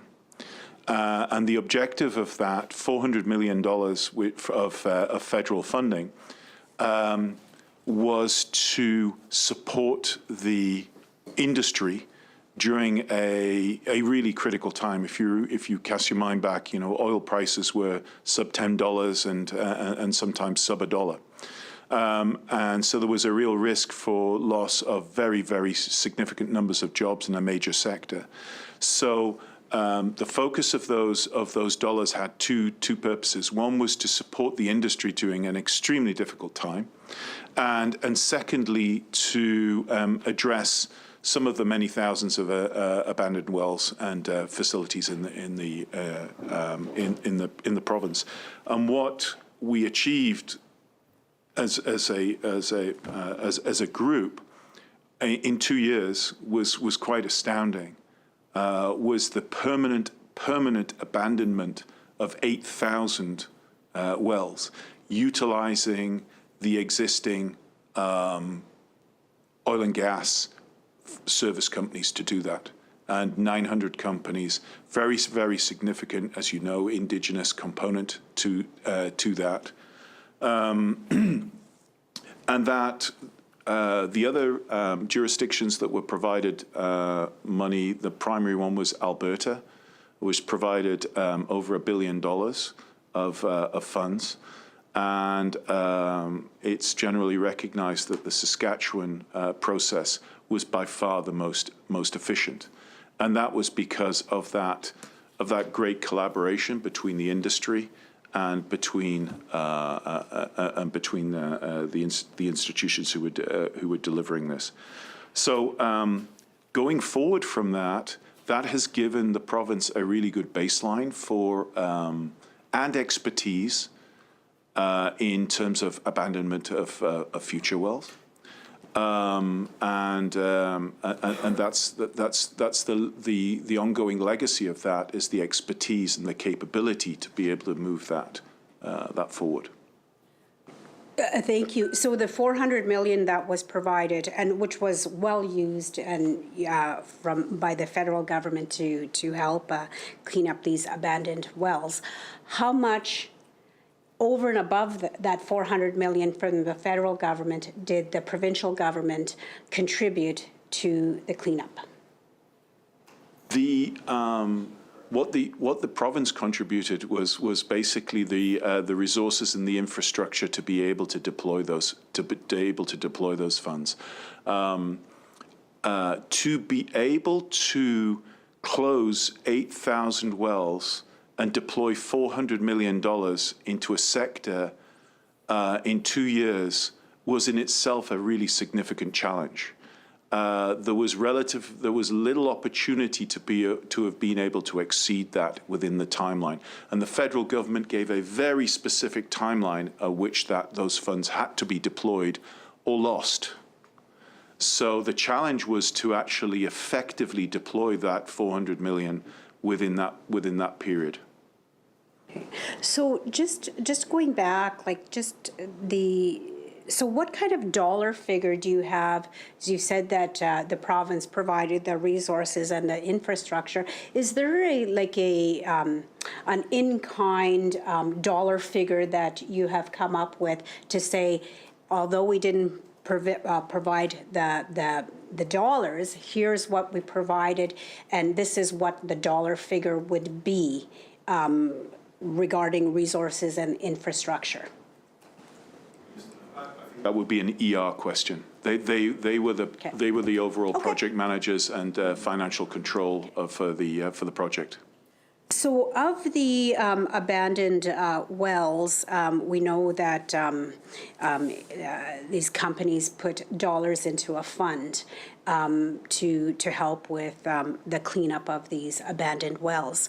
And how many of those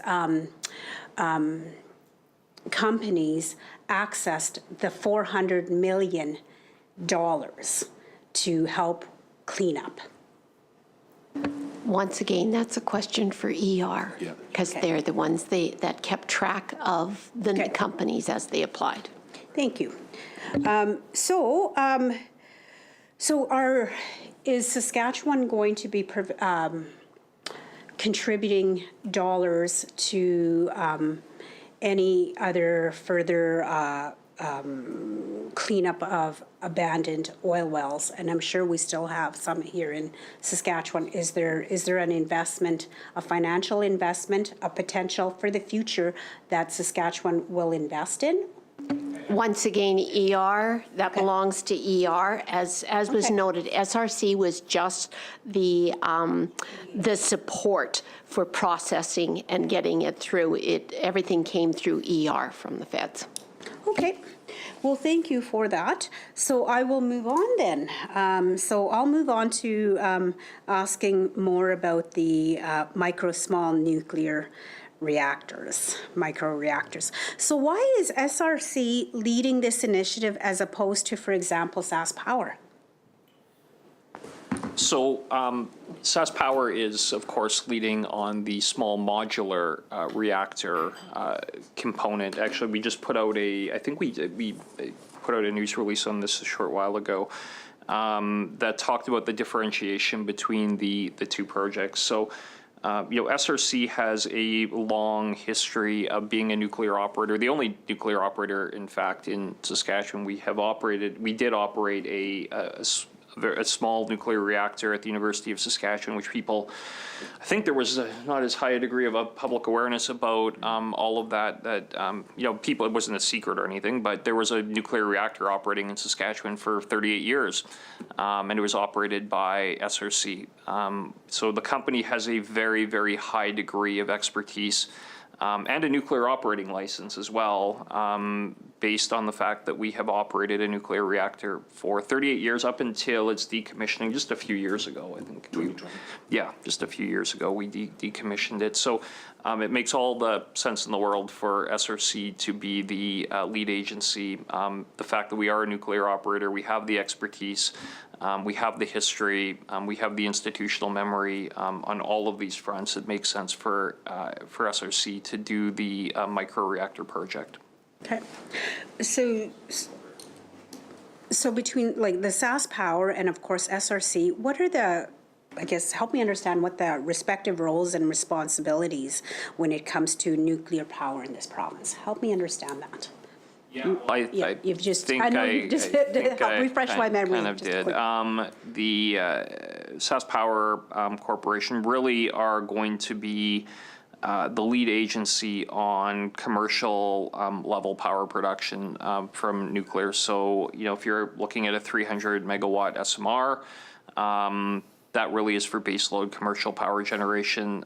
That makes sense for SAS Power as the power utility province-wide to be the lead agency. And as for what we are doing at SRC, you know, this being the first of a kind microreactor project, I mean, that really fits within our mandate. So, you know, the differentiation between the two, I think, is fairly clear, but we wanted it to be really quite crystal clear, and that's why we, you know, made that announcement that we did a couple of weeks ago. Okay, thank you. So can you outline what you believe to be the future for micro-reactor development in the province? So, and you've just referred to the recent news release. Yeah, no, I'm really very excited about what this could mean for Saskatchewan.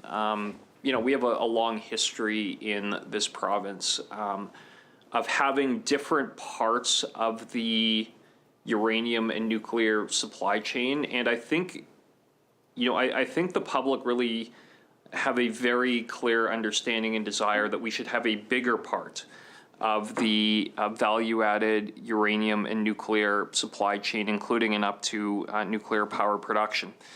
I think we genuinely missed opportunities on this front for deeply political reasons in the past.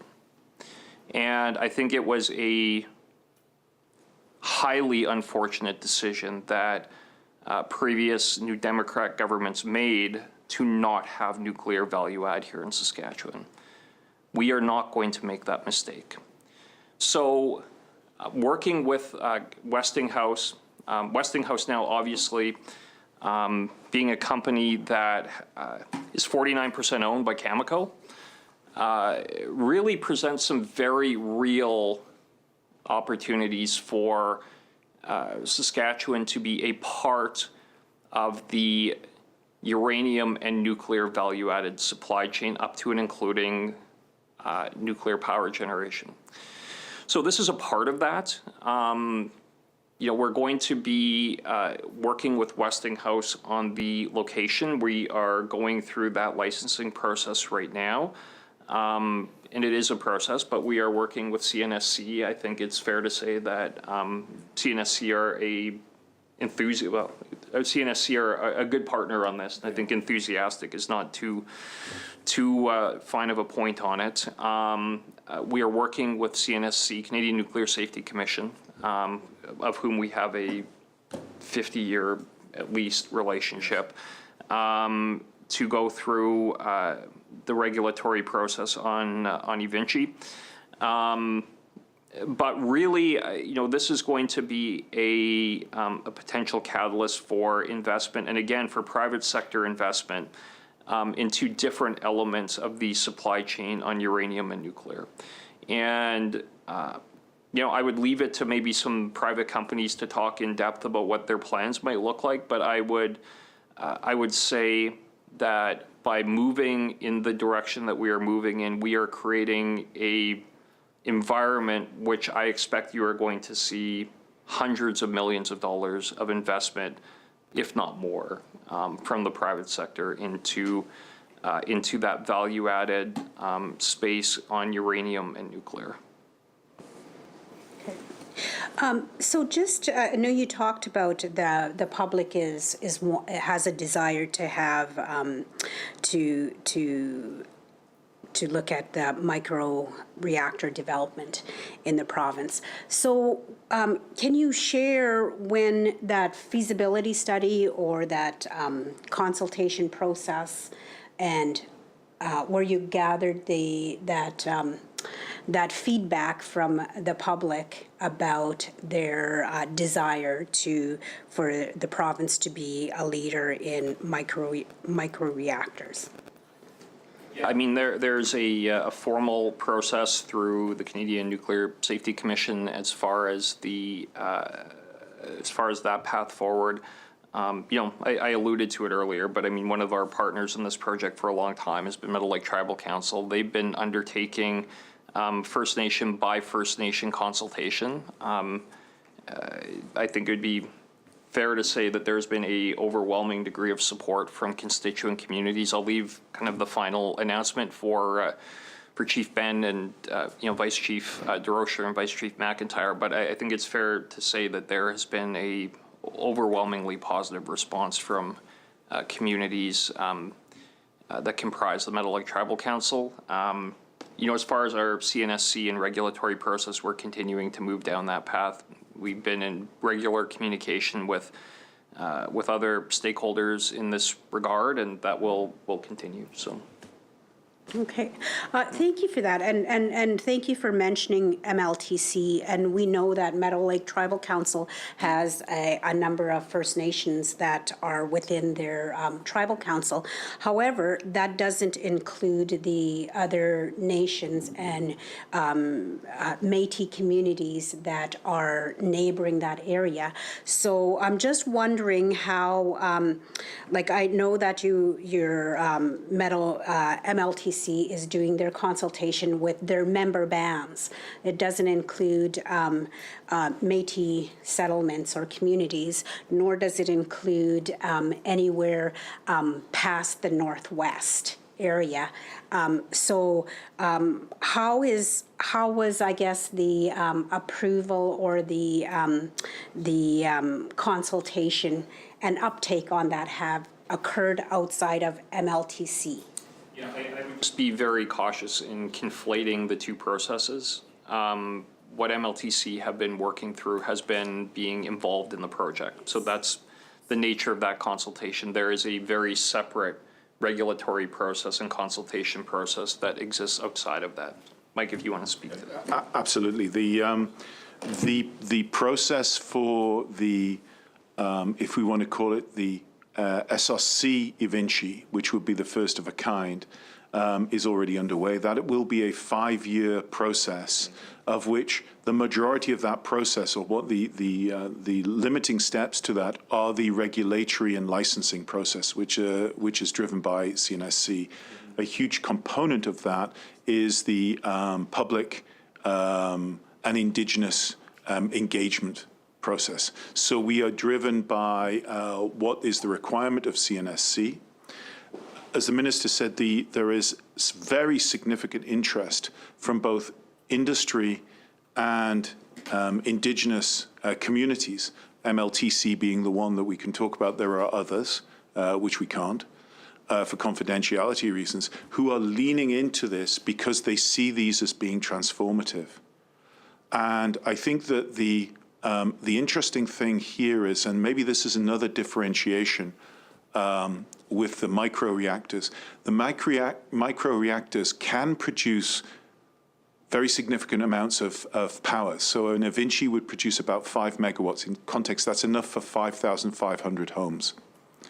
But a significant number of both Indigenous communities that have expressed interest and mining companies are interested in these as for the heat. So not to produce power for a grid or even power for local communities.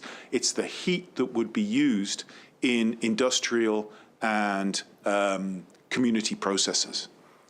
So that's another differentiation between the Sask Power utility reactors, which are 60 times the size, and the eVinci units. Thank you. That was another question that I had asked earlier, you just answered. But just getting back to this piece, it's wonderful, and I applaud nations that want to be involved with economic reconciliation, be part in ensuring that they're involved in the economy. That's absolutely wonderful. So, and this is great that industry and Indigenous community are very interested in participating in the economy, and especially where they have a vision of things moving along for them. And it was just kind of want to circle back to that question that I asked earlier about the minister who, when you said that citizens in the province want this. So I want to go back and ask where. Is there was there a survey done? Was there a feasibility study done to say, yes, this is the direction because this is the direction by the people of the province? And if it's available, would you share that with us? Yeah, I think there have been a number of public opinion surveys done on this over the course of the last number of years. I don't have them right in front of me. They're publicly available. We're happy to find them, but it shows overwhelming support for the province to move in the direction of nuclear value-added nuclear power production. And it'd be interesting. I'm a bit confused actually as to where the official opposition is on this, because we've heard in the House representations that there's support for going in this direction, but the line of questioning I'm not sure is reflective of that. Well, thank you for the question, but it's an opportunity for me to ask you questions, so I'll keep asking my questions here.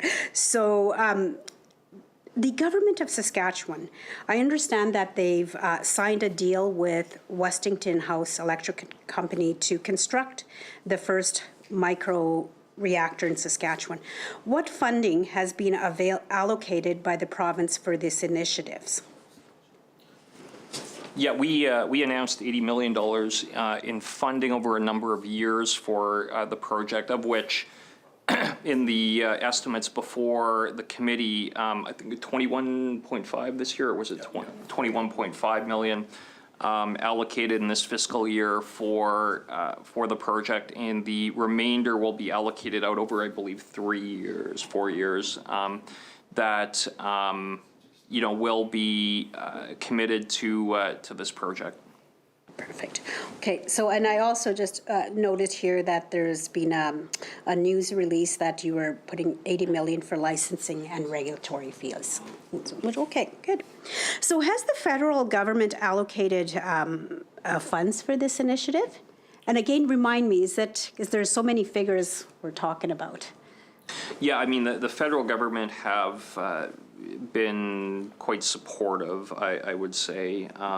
Can kind of speak to the commitments they've made through the Strategic Innovation Fund, which was a significant one. I forget what it was, over $20 million. It was a total of just under $50 million, of which the SIF fund contributed just under 25. Right. So Mike was at the announcement where Minister Champagne had rolled it out. Westinghouse was at the. Was there? Yes. Yeah.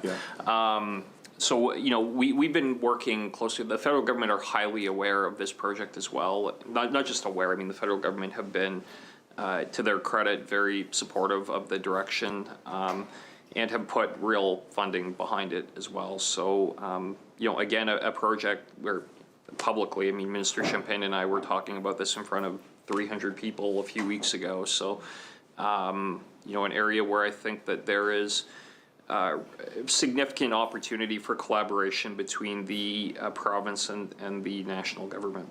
Okay, thank you. So can you provide an update on what's happened in the past year with respect to SMR reactor design approval by the Canadian Nuclear Safety Commission? Well, I can't speak for CNSC, but SMRs are, as we talked about earlier, within the SaskPower purview. The SMRs, the small modular reactors, are within the SaskPower purview, and kind of the question about CNSC, I mean, that really, I can't speak for them. So. Okay, Yeah, you may have to speak up. These guys are chatting. So sorry, I'm having trouble Anything hearing. that is to do with the design and the Yeah. initial input Yeah. belongs to SAS Yeah, Power. no, that's good to know. That's good to know. Thanks for that clarification. So last year at estimates, I asked if SRC has produced a business case for SMRs. I really didn't get a clear response at the time. Has a business case been prepared? And if so, will you be able to share it publicly? I would just add again, I mean, SMRs are SAS Power, so that'd be better put to SAS Power. Thank you. Okay. Oh, okay. I'm hearing too many things. So who will operate the first SNR once Westington House has constructed it? So just for clarification, so the micro SMR or the SMR, I'm not sure, Westinghouse has a SMR design as well, which is called the AP300, which, we really can't kind of speak for them on that. So I'm not sure what you're referring to. Okay, so then I'll ask you this one then. So does the government plan to lever commercial adoption of SNRs in the province? Do you plan on, is that the plan? That's SAS Again, Power. SAS Power. Once Okay, again, SAS there's a Power. difference between Yes. micro-reactors, Ms. Nippy Albright, and SMRs. So if you're talking SMRs, you're talking to SAS Power. Okay, so, ooh, I've lost my questions now. So, I'm going to ask you questions more about, tell me more about the engagement process that you've had with the broader Indigenous community besides MLTC. So specific to what? Like the Cleans project? We can speak to our engagement on that. Well, let's talk about SRC. All that, the work that you've done and the work that Sure, you, I actually think the we can talk initiatives that about, you're yeah, working I'd be happy to talk about Yeah. Cleans. This is a really exciting Yeah. project, which Yeah. we've been working on for 10 years on the cleanup of the abandoned uranium sites in northern Saskatchewan. So really, I think Mike can probably speak to that, but we made significant progress on this. I think at Laredo's been done for a number of years. Number of years now, and remediated. Gunner, we are getting close. I think there's one site which has been a bit of a challenge because it has been basically Lake Athabasca's water level has made it a challenge to remediate. Satellite locations, there were about 35 satellite locations that were a part of the Uranium City mining complex. Over 20 of them have been entirely remediated now, is that right? I think it's over 20, low 20s. And we have, I think, a number of the remainder, I think 6 or 7 have been partially remediated, and there's 5 that are a bit of a challenge. But as far as kind of the engagement with northern communities, I'm going to leave that to Ryan, yeah, feel free to speak to that. With regards to engagement in the northern communities for the Project Cleans, we work and talk with all communities in the surrounding area. We've actually gone above and beyond the requirements within it. And so we've dealt with communities not just upstream but downstream associated with the remediation area. We constantly have meetings throughout the year with the communities that are impacted. And additionally, we also work with the contractors that we have up there to ensure that there are specific targets utilizing Indigenous labor within the actual cleanup processes happening. So we've gotten a lot of excellent feedback from the communities around the areas. And actually, as a result of that, we've had Indigenous communities, not just within Saskatchewan, but also around Canada, contact us and want us to be involved with regards to their projects just because of the engagement and the trust that's there because of it. Okay, well, that's interesting. That's good to hear. So, so you've actually gone right into the communities and consulted with them.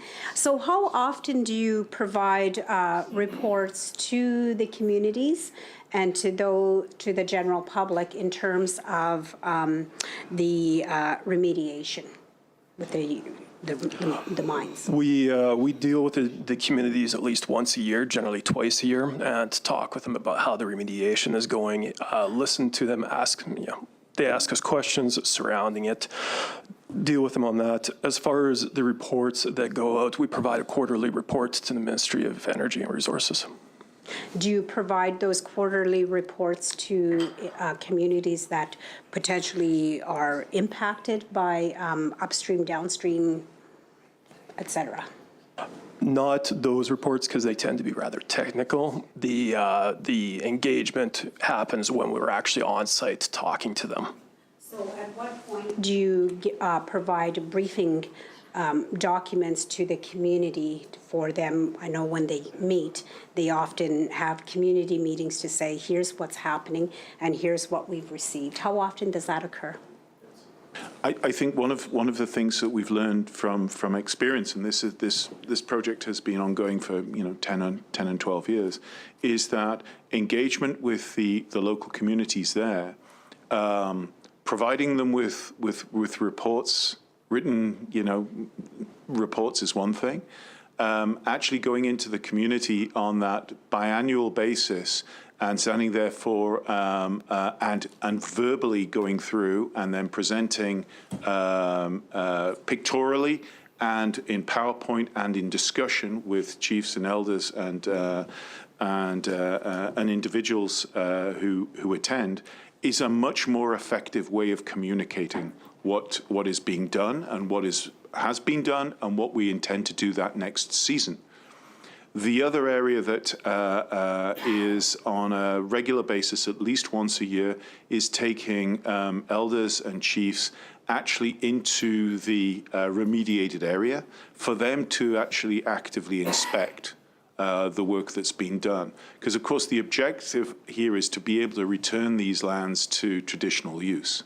And so the guidance that's been provided of that by elders, chiefs and elders of that period of time has actually had an impact on the work that has been done. So there is a very close ongoing discussion and relationship with respect to this work. Yeah, and I would maybe add, if I could, to that as well. We've undertaken this work from the perspective of the government of Saskatchewan and have allocated now over $250 million to this remediation, with the government of Canada literally not putting in a dollar into any of it, despite there being a long-standing agreement that the government of Canada was going to pay for 50% of the remediation costs.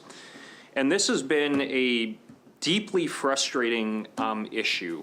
I can tell you the first time I raised this in public life was 20 years ago in the House of Commons, asking the then Liberal Minister of Natural Resources, literally on behalf of a minister in the NDP government here in Saskatchewan, about why they were not prepared, why they were not moving forward with the 50% that they owed to the government of Saskatchewan for the cleanup of the uranium sites. And it has been very frustrating in 20 years in public life in pushing the government of Canada to live up to the commitment they made on this. But what we decided to do, and this was about 10 or 12 years ago, we made a decision as a government that we were going to fund it, we were going to get it done, and we were going to, deal with the federal government on paying their share of this over time. Even I think they've somewhat acknowledged that they're prepared to pay, 12.5 or something like that. They still haven't given us a dollar of that. So it is extremely frustrating how this has gone on, and for a government that claims and to be as deeply concerned about the environment such that they need to impose taxes and whatever, that literally here's an abandoned uranium mine, multiples of abandoned uranium mines with tailings leaching into one of our largest freshwater lakes, and they would do nothing to actually come to the table to provide funding for it. It's just mind-boggling, but you know, we put this out there publicly and talk about it. You know, media are uninterested in pursuing it for whatever reason, and you know, we're not gonna leave it alone. I can tell the committee that we are not going to leave this alone, and the federal government need to and will eventually pay for half of this cleanup. But we stepped up as a province though and allocated the $250 million to do it because it needed to be done. Oh, that's good. Thank you for sharing that. And $250 million for the uranium remediation is good to hear from the province, their investment. So it brings, I guess it kind of brings me back to the $400 million that the federal government had given for remediation of oil wells, and you weren't able to give a dollar figure of how much the province invested for that remediation of oil wells. Do you have a figure for that?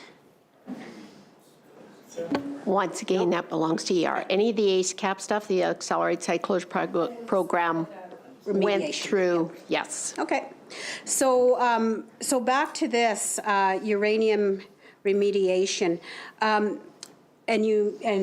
it's good that you go into the communities and speak to chief and councils, leadership, elders, and you hear some positive responses in the remediation work that you've done, and we know when the environment is impacted, our food source, they're taken away from their natural habitat. So you're saying that wildlife has come back, and people in the north that have been impacted by these uranium mines, that the food source is not contaminated? Is that what you're saying? Saying here is that, or what we're saying here is that we're in the process of remediating the land, the tailings, and to a significant extent, the leaching of those tailings into the lakes. I'll give you one example. One of the smaller lakes that was in front of, I think it was the Laredo? Yeah, in front of Laredo. When SRC was first doing the evaluation there, the lake was a beautiful azure green blue. And it was that color because it was highly contaminated with uranium and uranium-based salts. And nothing lived in that lake at all. It was one of the first areas that we looked to remediate. And again, this was done in consultation with local communities, and used local community contractors to support this process. Within 3 years, that lake had been brought back to where the water quality was sufficient for us to be able to bring flora and fauna back into that lake. And that is one of the things that we're looking to achieve here. And I come back to what I said before, it's to be able to return these to traditional land use.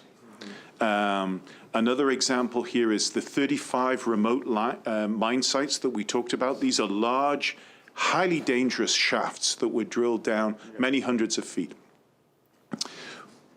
SRC, in collaboration with, again, local communities, have designed caps for these that are designed to last multiple hundreds of years, so that we will not lose wildlife or, God forbid, lose people to these shafts. So this is the type of work that is being done in terms of returning these to traditional land use. So we talk about the traditional land lease. Let's get into that. Like I'm not an environmentalist. I don't claim to be know a whole lot about, other than my people, we hunt and gather, pick medicine on our traditional territory. And these uranium mines that you are remediating, how long does it take for Indigenous people to be able to use those lands that you are attempting to put back for traditional use? Like, what is the time figure to be able to see some improvements where the wildlife are not contaminated, and that we ingest that and make ourselves ill? A prime example is the Laredo site that we'd taken and completed previously. Originally, the site was basically completely barren. It was just looked like sand. And there's pictures of it. You can find pictures of it going back all the way to actually when the mill site was operating there. We had completed the remediation work on that site. And in doing so, we'd actually reintroduced local vegetation. We had worked with local communities to be able to identify species that had existed on that land previously, reintroduced those species onto the land, and we have expertise in-house with regards to vegetation also. And within a year, that vegetation was actually regrowing on the land. And so it's actually beautifully green now. You can't even tell that it looks the same site. I was going to add to that, yeah. Last I had seen, you literally can't tell on that mine site that it had been a mine site. And not that long ago, 10 years ago, it looked like a moonscape, including with all of the abandoned structures that were still there, and it was a mess. And like I said, that's why we moved forward and made the decision unilaterally as government to allocate the funding to clean it up. And you heard me talk about the frustration I have on this, but it continues to be a frustration that a government that claims that they are very serious about environmental matters.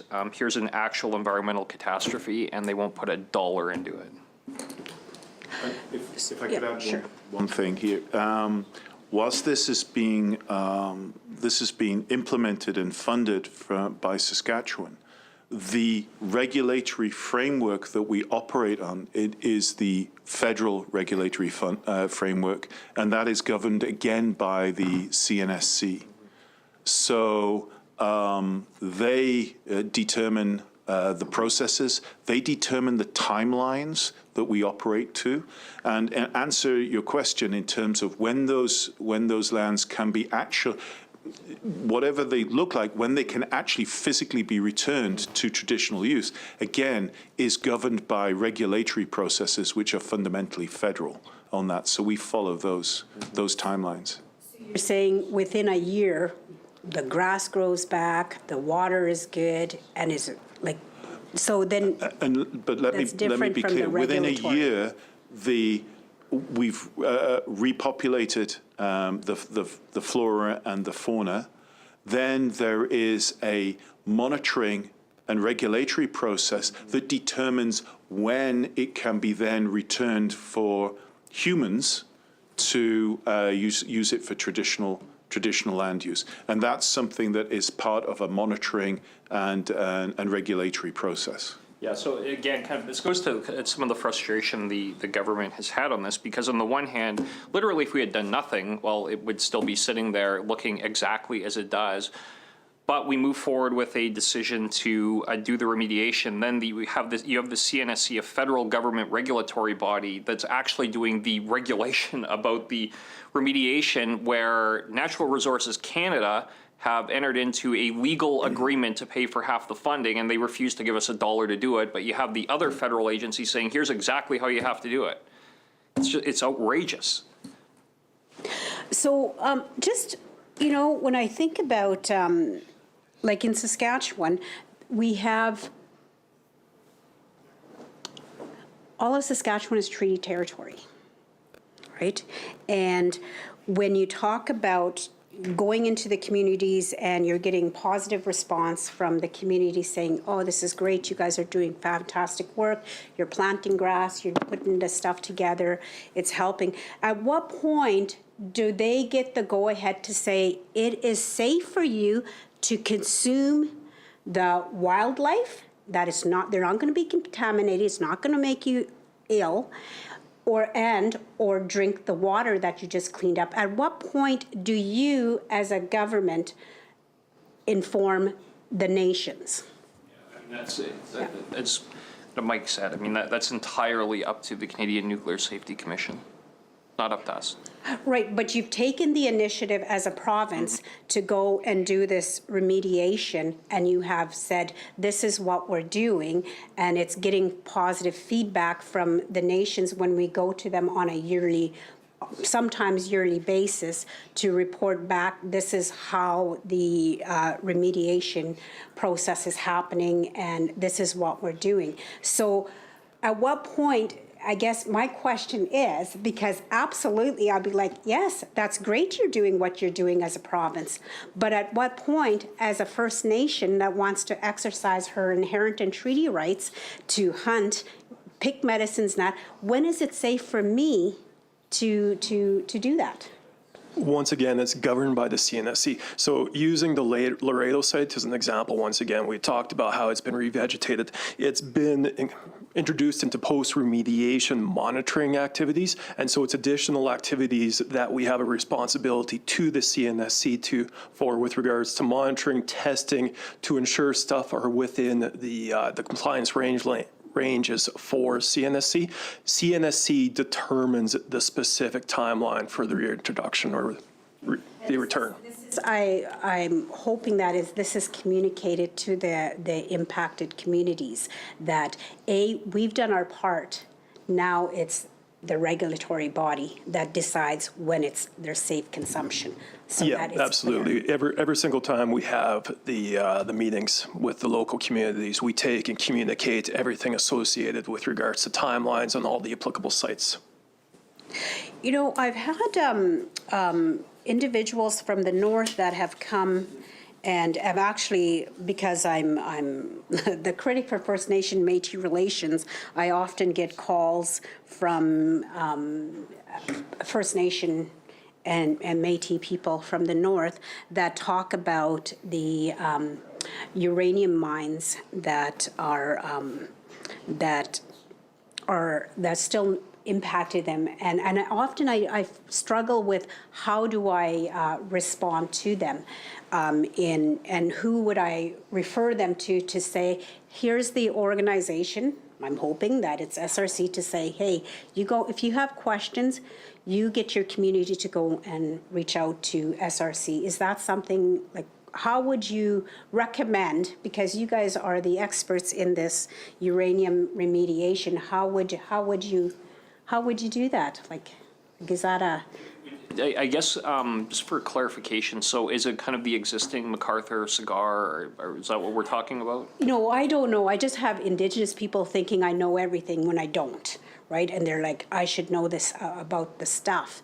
And they think that I should know and respond and help. Oh, I appreciate the question, and it's a good faith question, I get that.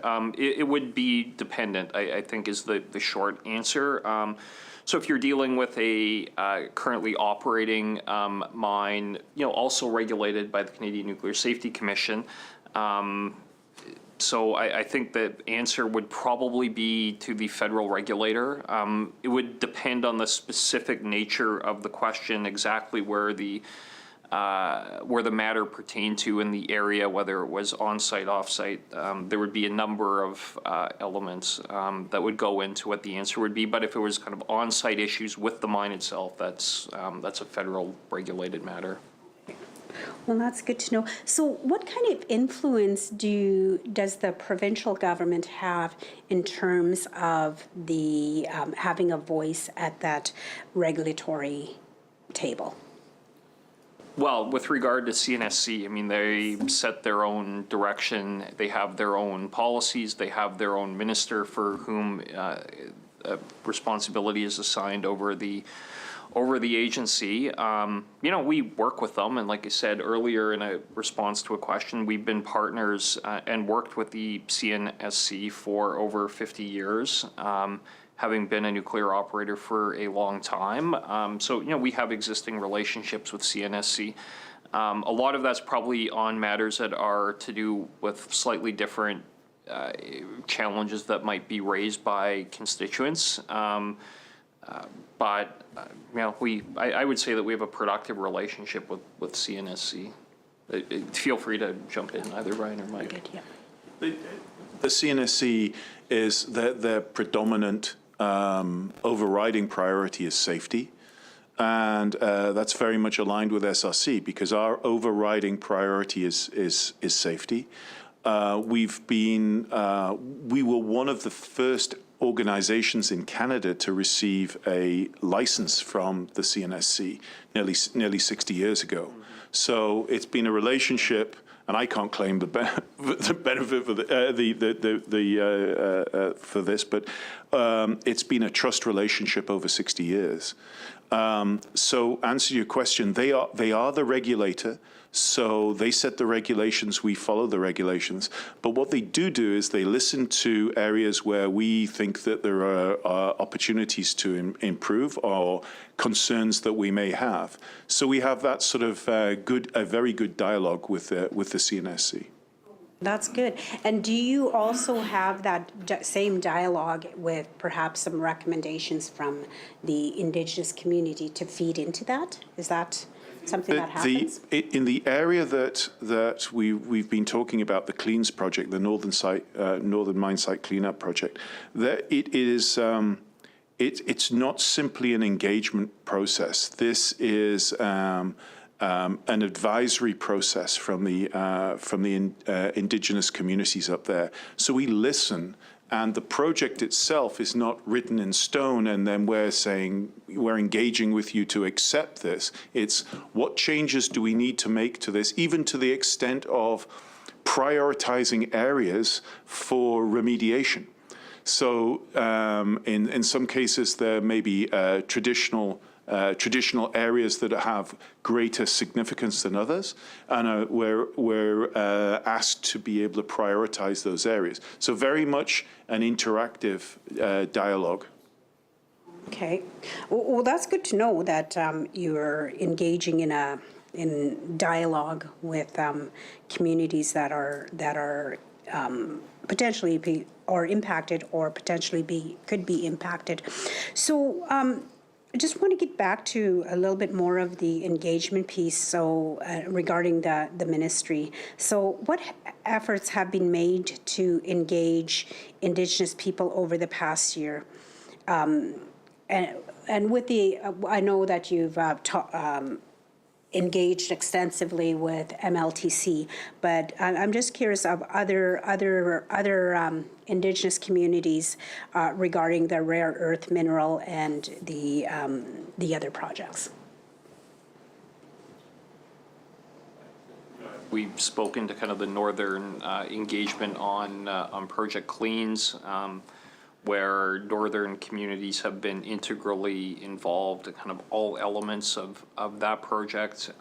We've talked about some of the elements of the advanced accelerated site closure program, of which we had responsibility, and that was really working with partners, and we prioritized Indigenous partners through that process as well. We are always having discussions with different nations about opportunities, about what future opportunities might look like. One of the directions that we really take seriously, and we really do, is to make sure that we have opportunities that are existing or emerging that First Nation communities, Indigenous communities are going to have opportunities to meaningfully economically participate. That's why we created the Indigenous Investment Finance Corporation, for example. All of these things are holistic. Not all of them are SRC specific, but we have really worked hard to, the bioenergy project we're working on. South Power has really led with MLTC is another example of that. It's not just in the Northwest, but obviously I'm most familiar with what's going on in the Northwest. So, it's a whole of government approach to these things. Would you be able to provide the list of, just within just the past year, of some of those communities that you have had conversations with or consultations with to say, hey, let's work together on this? Yeah, sure. We can Is that talk something? about Okay, yeah. that's good to know. So what do you see as the future for, I guess, the role for Indigenous people respecting these projects going forward? How do you envision that? Yeah, I mean, one of the things likely that would be, speaking, not just from the SRC perspective, I realize the SRC estimates are before committee, so I will stick to the SRC part of it. But, there is a broad holistic government approach. And, through some of the other files, which I have the honor of being minister responsible for, we have taken significant initiatives to create the conditions for Indigenous companies, communities, governments to be directly involved in a meaningful economic way, beyond just the legal, consultation process. And I mean, those are important, but the forestry sector is a good example of it. I've spoken about that publicly. And again, a area where I know well, just being from the Northwest, and it's particularly from Meadow Lake, where we have, the largest sawmill in the province is owned by the Meadow Lake Tribal Council and 100% owned by the Meadow Lake Tribal Council, which, also has a significant partnership in Mystic Management. And all of the different elements that cascade through the forestry sector, really responsible for thousands of jobs up in my country, that are Indigenous, Indigenous-led, Indigenous directed. And it's a model that works. I mean, I've seen it firsthand.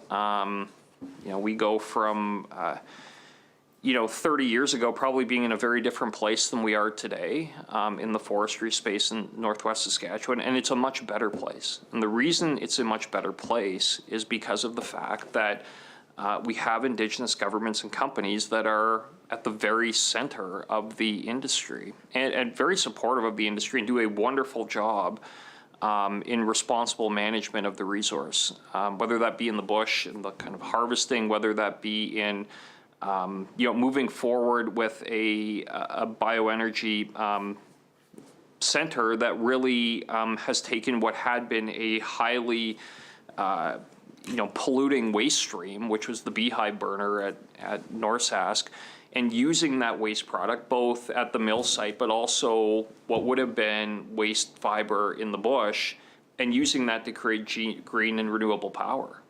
We're producing, I think, about 8 megs right now of power out of the bioenergy power production facility that would have otherwise been not just a waste stream economically from a fiber perspective, but also a highly polluting waste stream from a greenhouse gas emission perspective.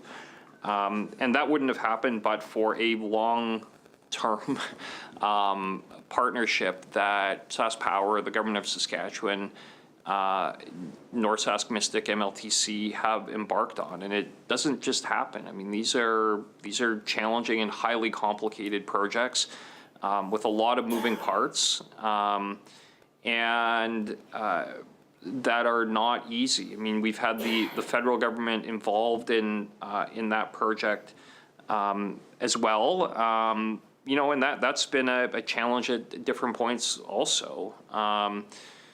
But all that to kind of say that having, direct Indigenous equity in a project like that has made a huge difference. Likely, it wouldn't have happened. It wouldn't have happened, but for the leadership that MLTC showed in that. We were, and there's more to come. I can tell you that as well.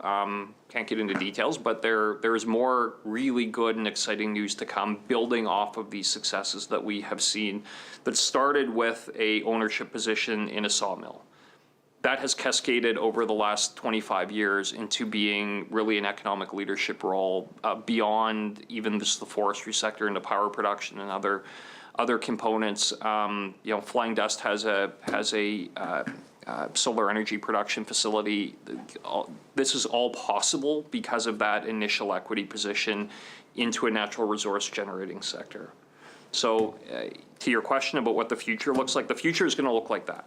That's what the future is going to look like, and it's not just going to be forestry. It's going to be energy. It's going to be other elements of the economy, and that's precisely why we moved with the Indigenous Investment Finance Corporation, because it doesn't have to be starting at the very top of that pyramid. It's going to start at the bottom. It's going to start with positions in projects that are going to lead to further economic opportunities, and it doesn't all happen overnight.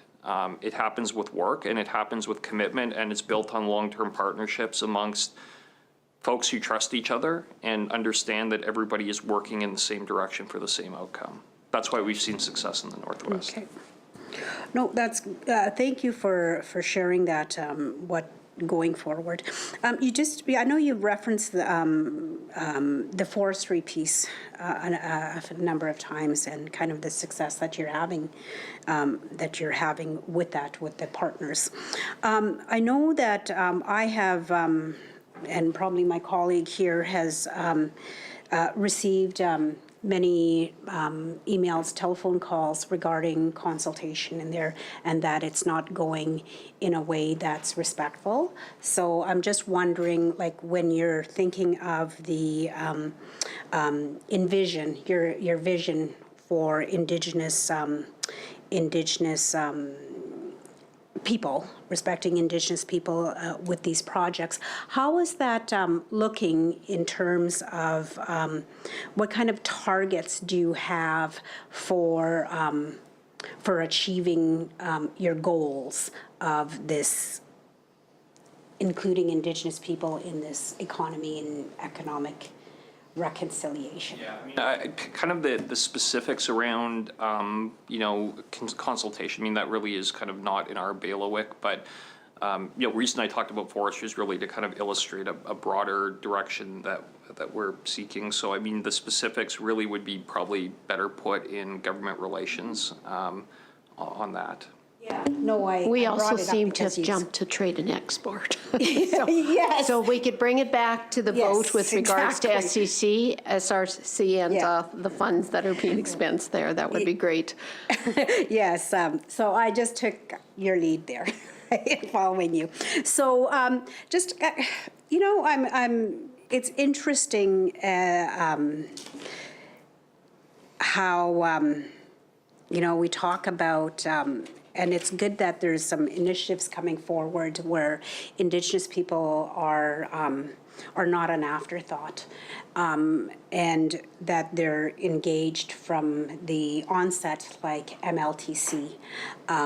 And I just want to talk about, and it's wonderful, the work that they're doing and the leadership that they have taken in partnering with the government.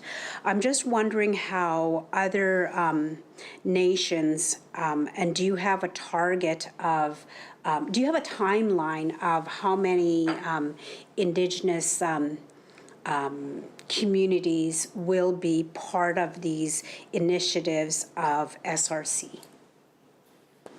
Well, I would say that, as far as the initiatives that we're undertaking, I think we talked about what some of those are, and the Avinci project being one of them.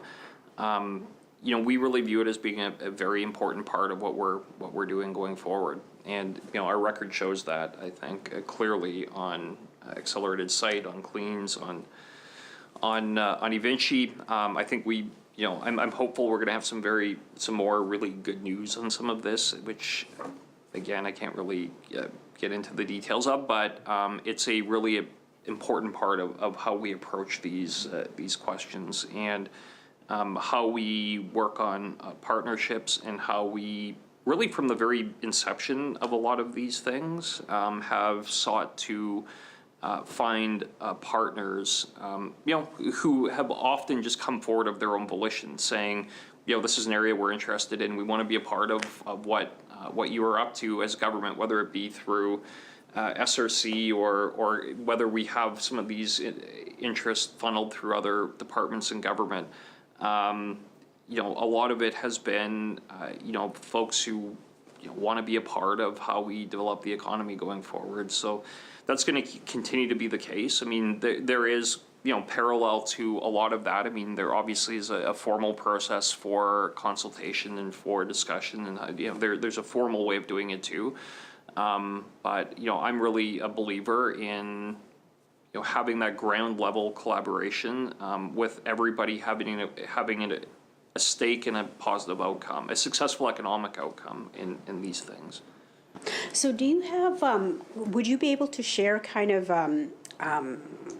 I don't know if it's a report, but it's just kind of where you started in terms of Indigenous engagement in SRC or other initiatives, that where you've started, where your target is, where you are to date, how many, do you have something, like I'm a visual person, I like to see graphs, and I'm sure there's other Indigenous people also would like to see something like that, rather than just hearing it. Sometimes they also would like to look at some of the data as well, and also whether it's a picture, a graph of some sort, saying, this is where we started, this is what we've done here's our 5-year term. Here's our short-term, long-term, midterm evaluation of how we achieved our target measures regarding Indigenous engagement with respect to the Saskatchewan Research Council. Is that something you're able to provide? What I would say is we'll have some discussions maybe with our partners on what that might look like. I mean, I don't have anything to put in front of the committee here right now, but they'll appreciate where you're coming from on this, and that'll be a discussion we'll have internally on what something like that might look like. Yeah. As a note, we have an Indigenous relations policy, an Indigenous engagement policy, as well as a Indigenous procurement policy. Within those, we don't have specific metrics set out, but we do have policies in place with regards to that. So then, with those policies that you have in place and the measures that you have there and the desire to achieve that, how do you evaluate the effectiveness of your well laid out plans and policies? How do you evaluate that to say that, yes, we're doing exceptionally well here, and here's an area that we need to improve on? How do you evaluate yourself? Couple of things here is that when you evaluate yourself, you tend to give yourself 5 stars. So the way we evaluate is go and talk to our clients, which include the Indigenous communities that we're working with. So a lot of this is actually just discussing and saying, how are we doing? What are we doing right? What are we doing wrong? What can we do better? And we've done that through the entire CLEANS project, as we've discussed, through ASCP, the site closure program, the AMP program. There's 25 individuals. We talked to them and said, what did we do right? So it was a process of continuous improvement. There's something else I wanted to say here is that we're at the start of a really exciting development of new energy minerals and new energy systems. And we've talked a little bit about lithium, and we've talked about rare earths. These are new sectors. And in the Indigenous communities that we've talked and intend to talk to in just in coming months and throughout the rest of this year, they're starting to lean into this because these are new sectors where there are new opportunities for investment and social and economic engagement with these. So we're at the early stages of that. So what we've done in terms, and this has been a very significant financial commitment for SRC, is at the 51st Street site, we have built what we call tech bays. So 10,000 square foot space looking at nuclear.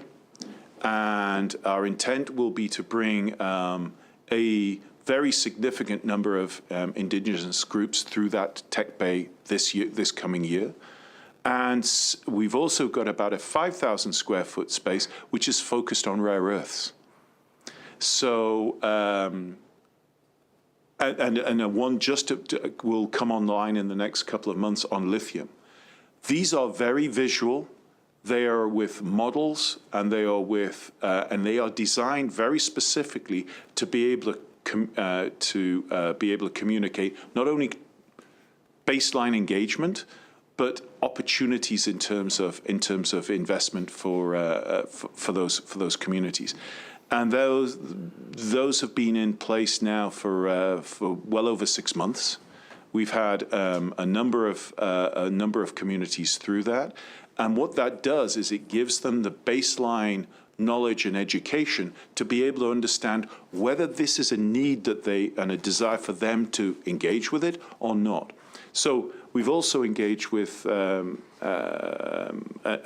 have for many years, FSIN, the First Nation, sorry, my brain's gone there.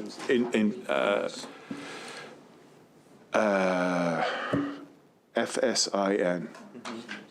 Sovereign Indigenous. Yeah, thank you. My brain went, lack of glucose. And First Nations Power Authority as well. Have both been through these tech bays and are looking at opportunities for their membership in these spaces. We talked a lot about, and you've also given a lot of information about the engagement you have done with First Nation communities, and I guess when I talk about Indigenous communities, I'm always talking about First Nation and Métis. And often when talk to mainstream folks and I talk about Indigenous people, they automatically gravitate to First Nation only. And I apologize that I didn't. I should actually have said, talked about First Nation separately from Métis. So what I would like to know is how many Métis locals and settlements in the north with the uranium remediation have you worked closely with and have engaged with?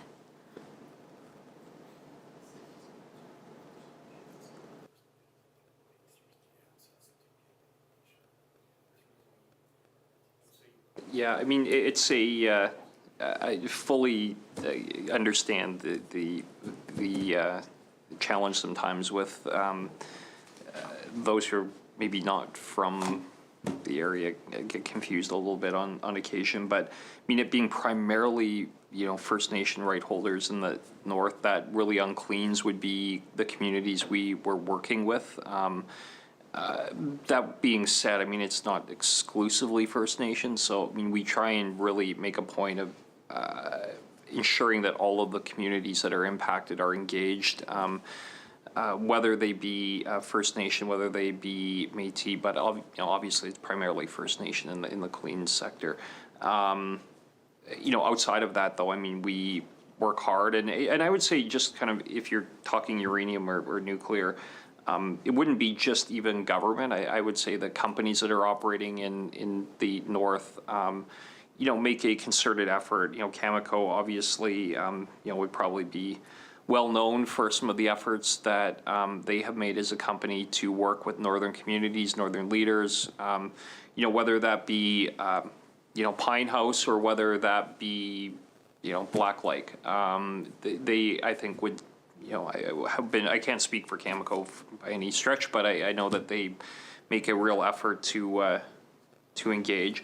And I think it's not just Cameco, but some of the other companies work hard at doing that as well. So again, because I think that there's a view that engagement leads to better outcomes, and I think it's been proven. So do you have, I guess, any plans to create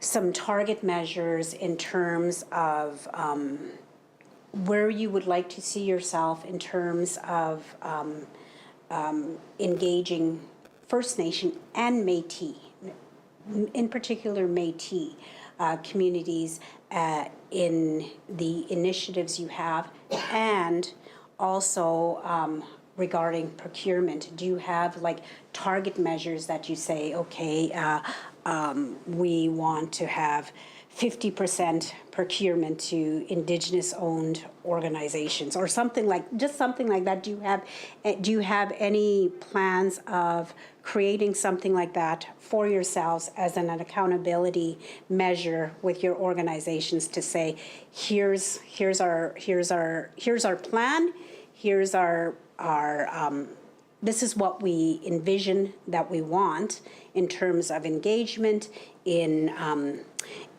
as partners, as employees that we have, as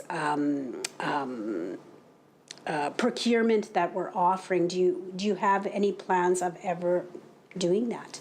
I mean, I would say kind of just by a general statement, and we do have policies on a number of these matters, and Brian can maybe speak to that to a degree, but as a kind of overarching general statement, I mean, we're seeking to maximize engagement. We want to make sure that Indigenous, both Métis and First Nation communities have, and companies and governments have opportunity to participate. That's why when we set up the Indigenous Investment Finance Corporation, it's just not First Nation. It's including both on the board and as far as application opportunities for all Indigenous people. I'd say as well, just on procurement, very deliberately, it's got very little attention, but we have actually taken an exemption in both the Canada Free Trade Agreement and the newest Partnership Trade Agreement to allow for preferential procurement for Indigenous companies, from Indigenous companies. We get criticized on occasion saying, well, you have, 12 exemptions and 14 exceptions within CFTA and NWP. Well, that's why. I mean, a number of them relate to, the exemptions that we took actually relate to procurement from Indigenous companies. So very deliberate decision that we had taken. I was minister when we took these decisions, and it was for this very reason. So I know you just talked about this, and I'm going to go into this, the Indigenous Investment Fund that you have.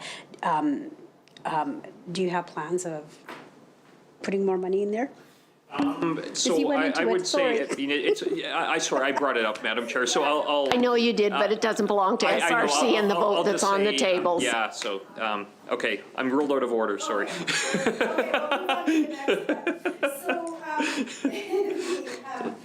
Métis investment, that is, because I know that, and I, have to remind myself always to be cognizant about my Métis brothers and sisters and the challenges they face in terms of participating in the economy. So how, what Indigenous communities or locals or settlements have you successfully engaged in, whether it's in partnership or procurement or employment? Yeah, I mean, well, I'm just kind of thinking right off the top of my head. I mean, when we did the announcement on with Minister Vendel a few weeks ago, Mike Nanamogan was down from Pine House to be a part of that announcement. we work hard and, we want to make sure that we have northern communities that are aware of what we are doing as SRC. I mean, it's not always, particular to communities right along that Highway 155 corridor, because what we are doing is really kind of up further north on the clean stuff.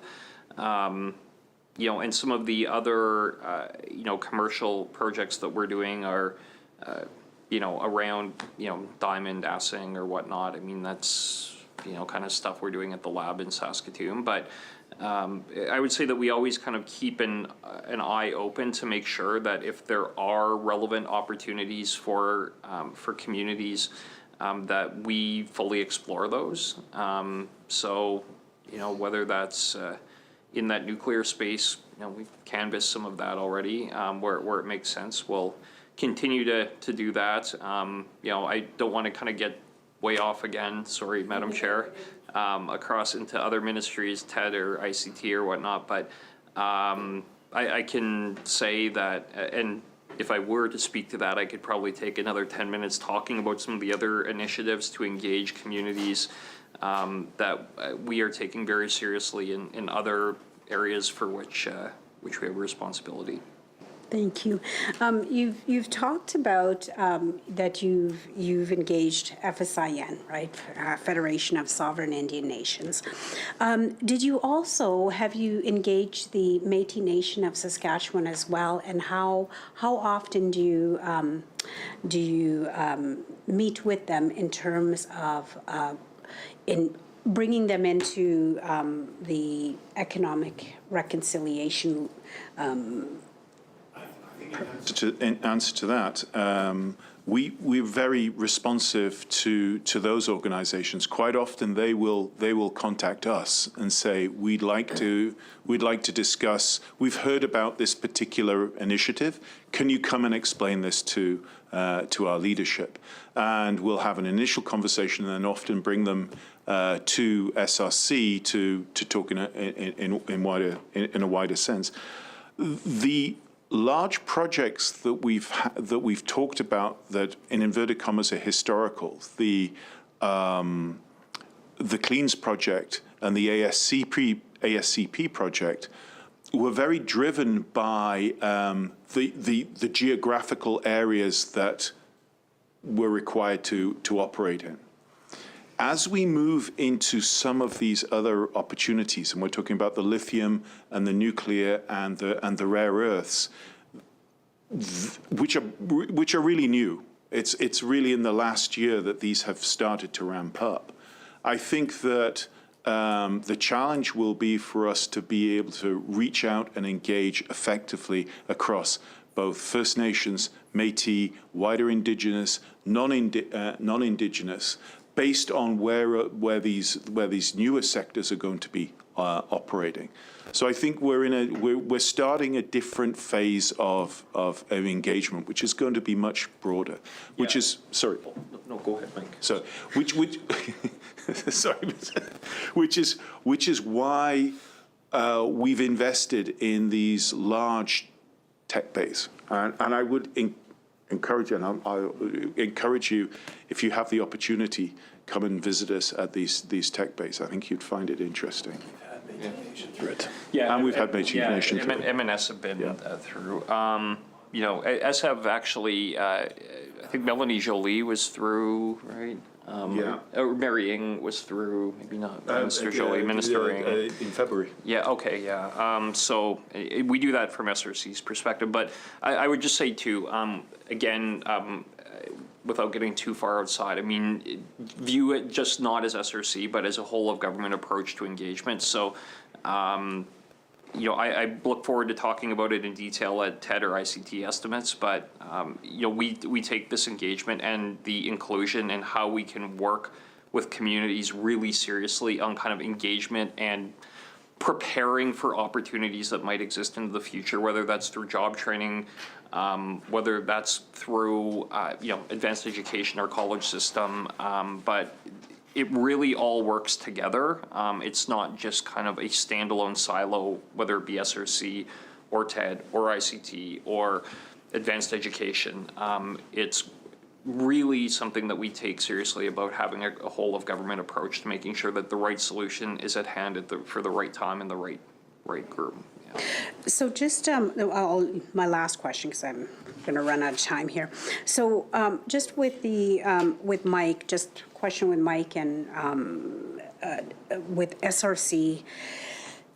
You know, there's all these exciting initiatives that you guys are taking on, and you've already identified that it could be a challenge in reaching out to as many people in a short time frame. Do you have, will you be considering or intend to have a proactive approach to engage Métis locals that are within the vicinity of wherever the activity is going to happen? Do you have any? Is that something that your board and your management, is that something that could be looked into rather than a reactive of letting people come to them? Is there a proactive approach that you are willing to engage in to identify First Nation, and I'll say more so Indigenous community? In answer to that, I think in a lot of the initiatives that we've been talking about this evening, there is actually a regulatory requirement for us to reach out. So as a baseline, there is a regulatory requirement in a lot of these cases. And what SRC, I think we do quite well, is to be able to, as Ryan said before, go over and above that. Because we want to talk about not only the regulatory-based engagement, but what are the opportunities that these new sectors provide to the local communities. So one of the things we want to do is, I keep mentioning these tech bays that we've created at 51st Street. What we're looking very actively now is how do we take these on the road? How are we able to take the same sort of impactful messaging to local communities? So will you be prepared to give the list of the Métis locals and settlements that you've reached out to already? I think the one we've reached out to at the moment is, Sorry, Métis Nation. Métis Nation. And I think that, I hate to kick this forward a year, but I think, in the discussion that we're having around this table next year, hopefully, we'll be able to sort of say, it's gone up by a very, very significant factor. And I think what we will do is we'll make sure that we keep, and we do, keep very effective records on who, what, when on that. Thank you. One more question? Well, okay, what question shall I ask? No, I just want to say, Question they would like to ask?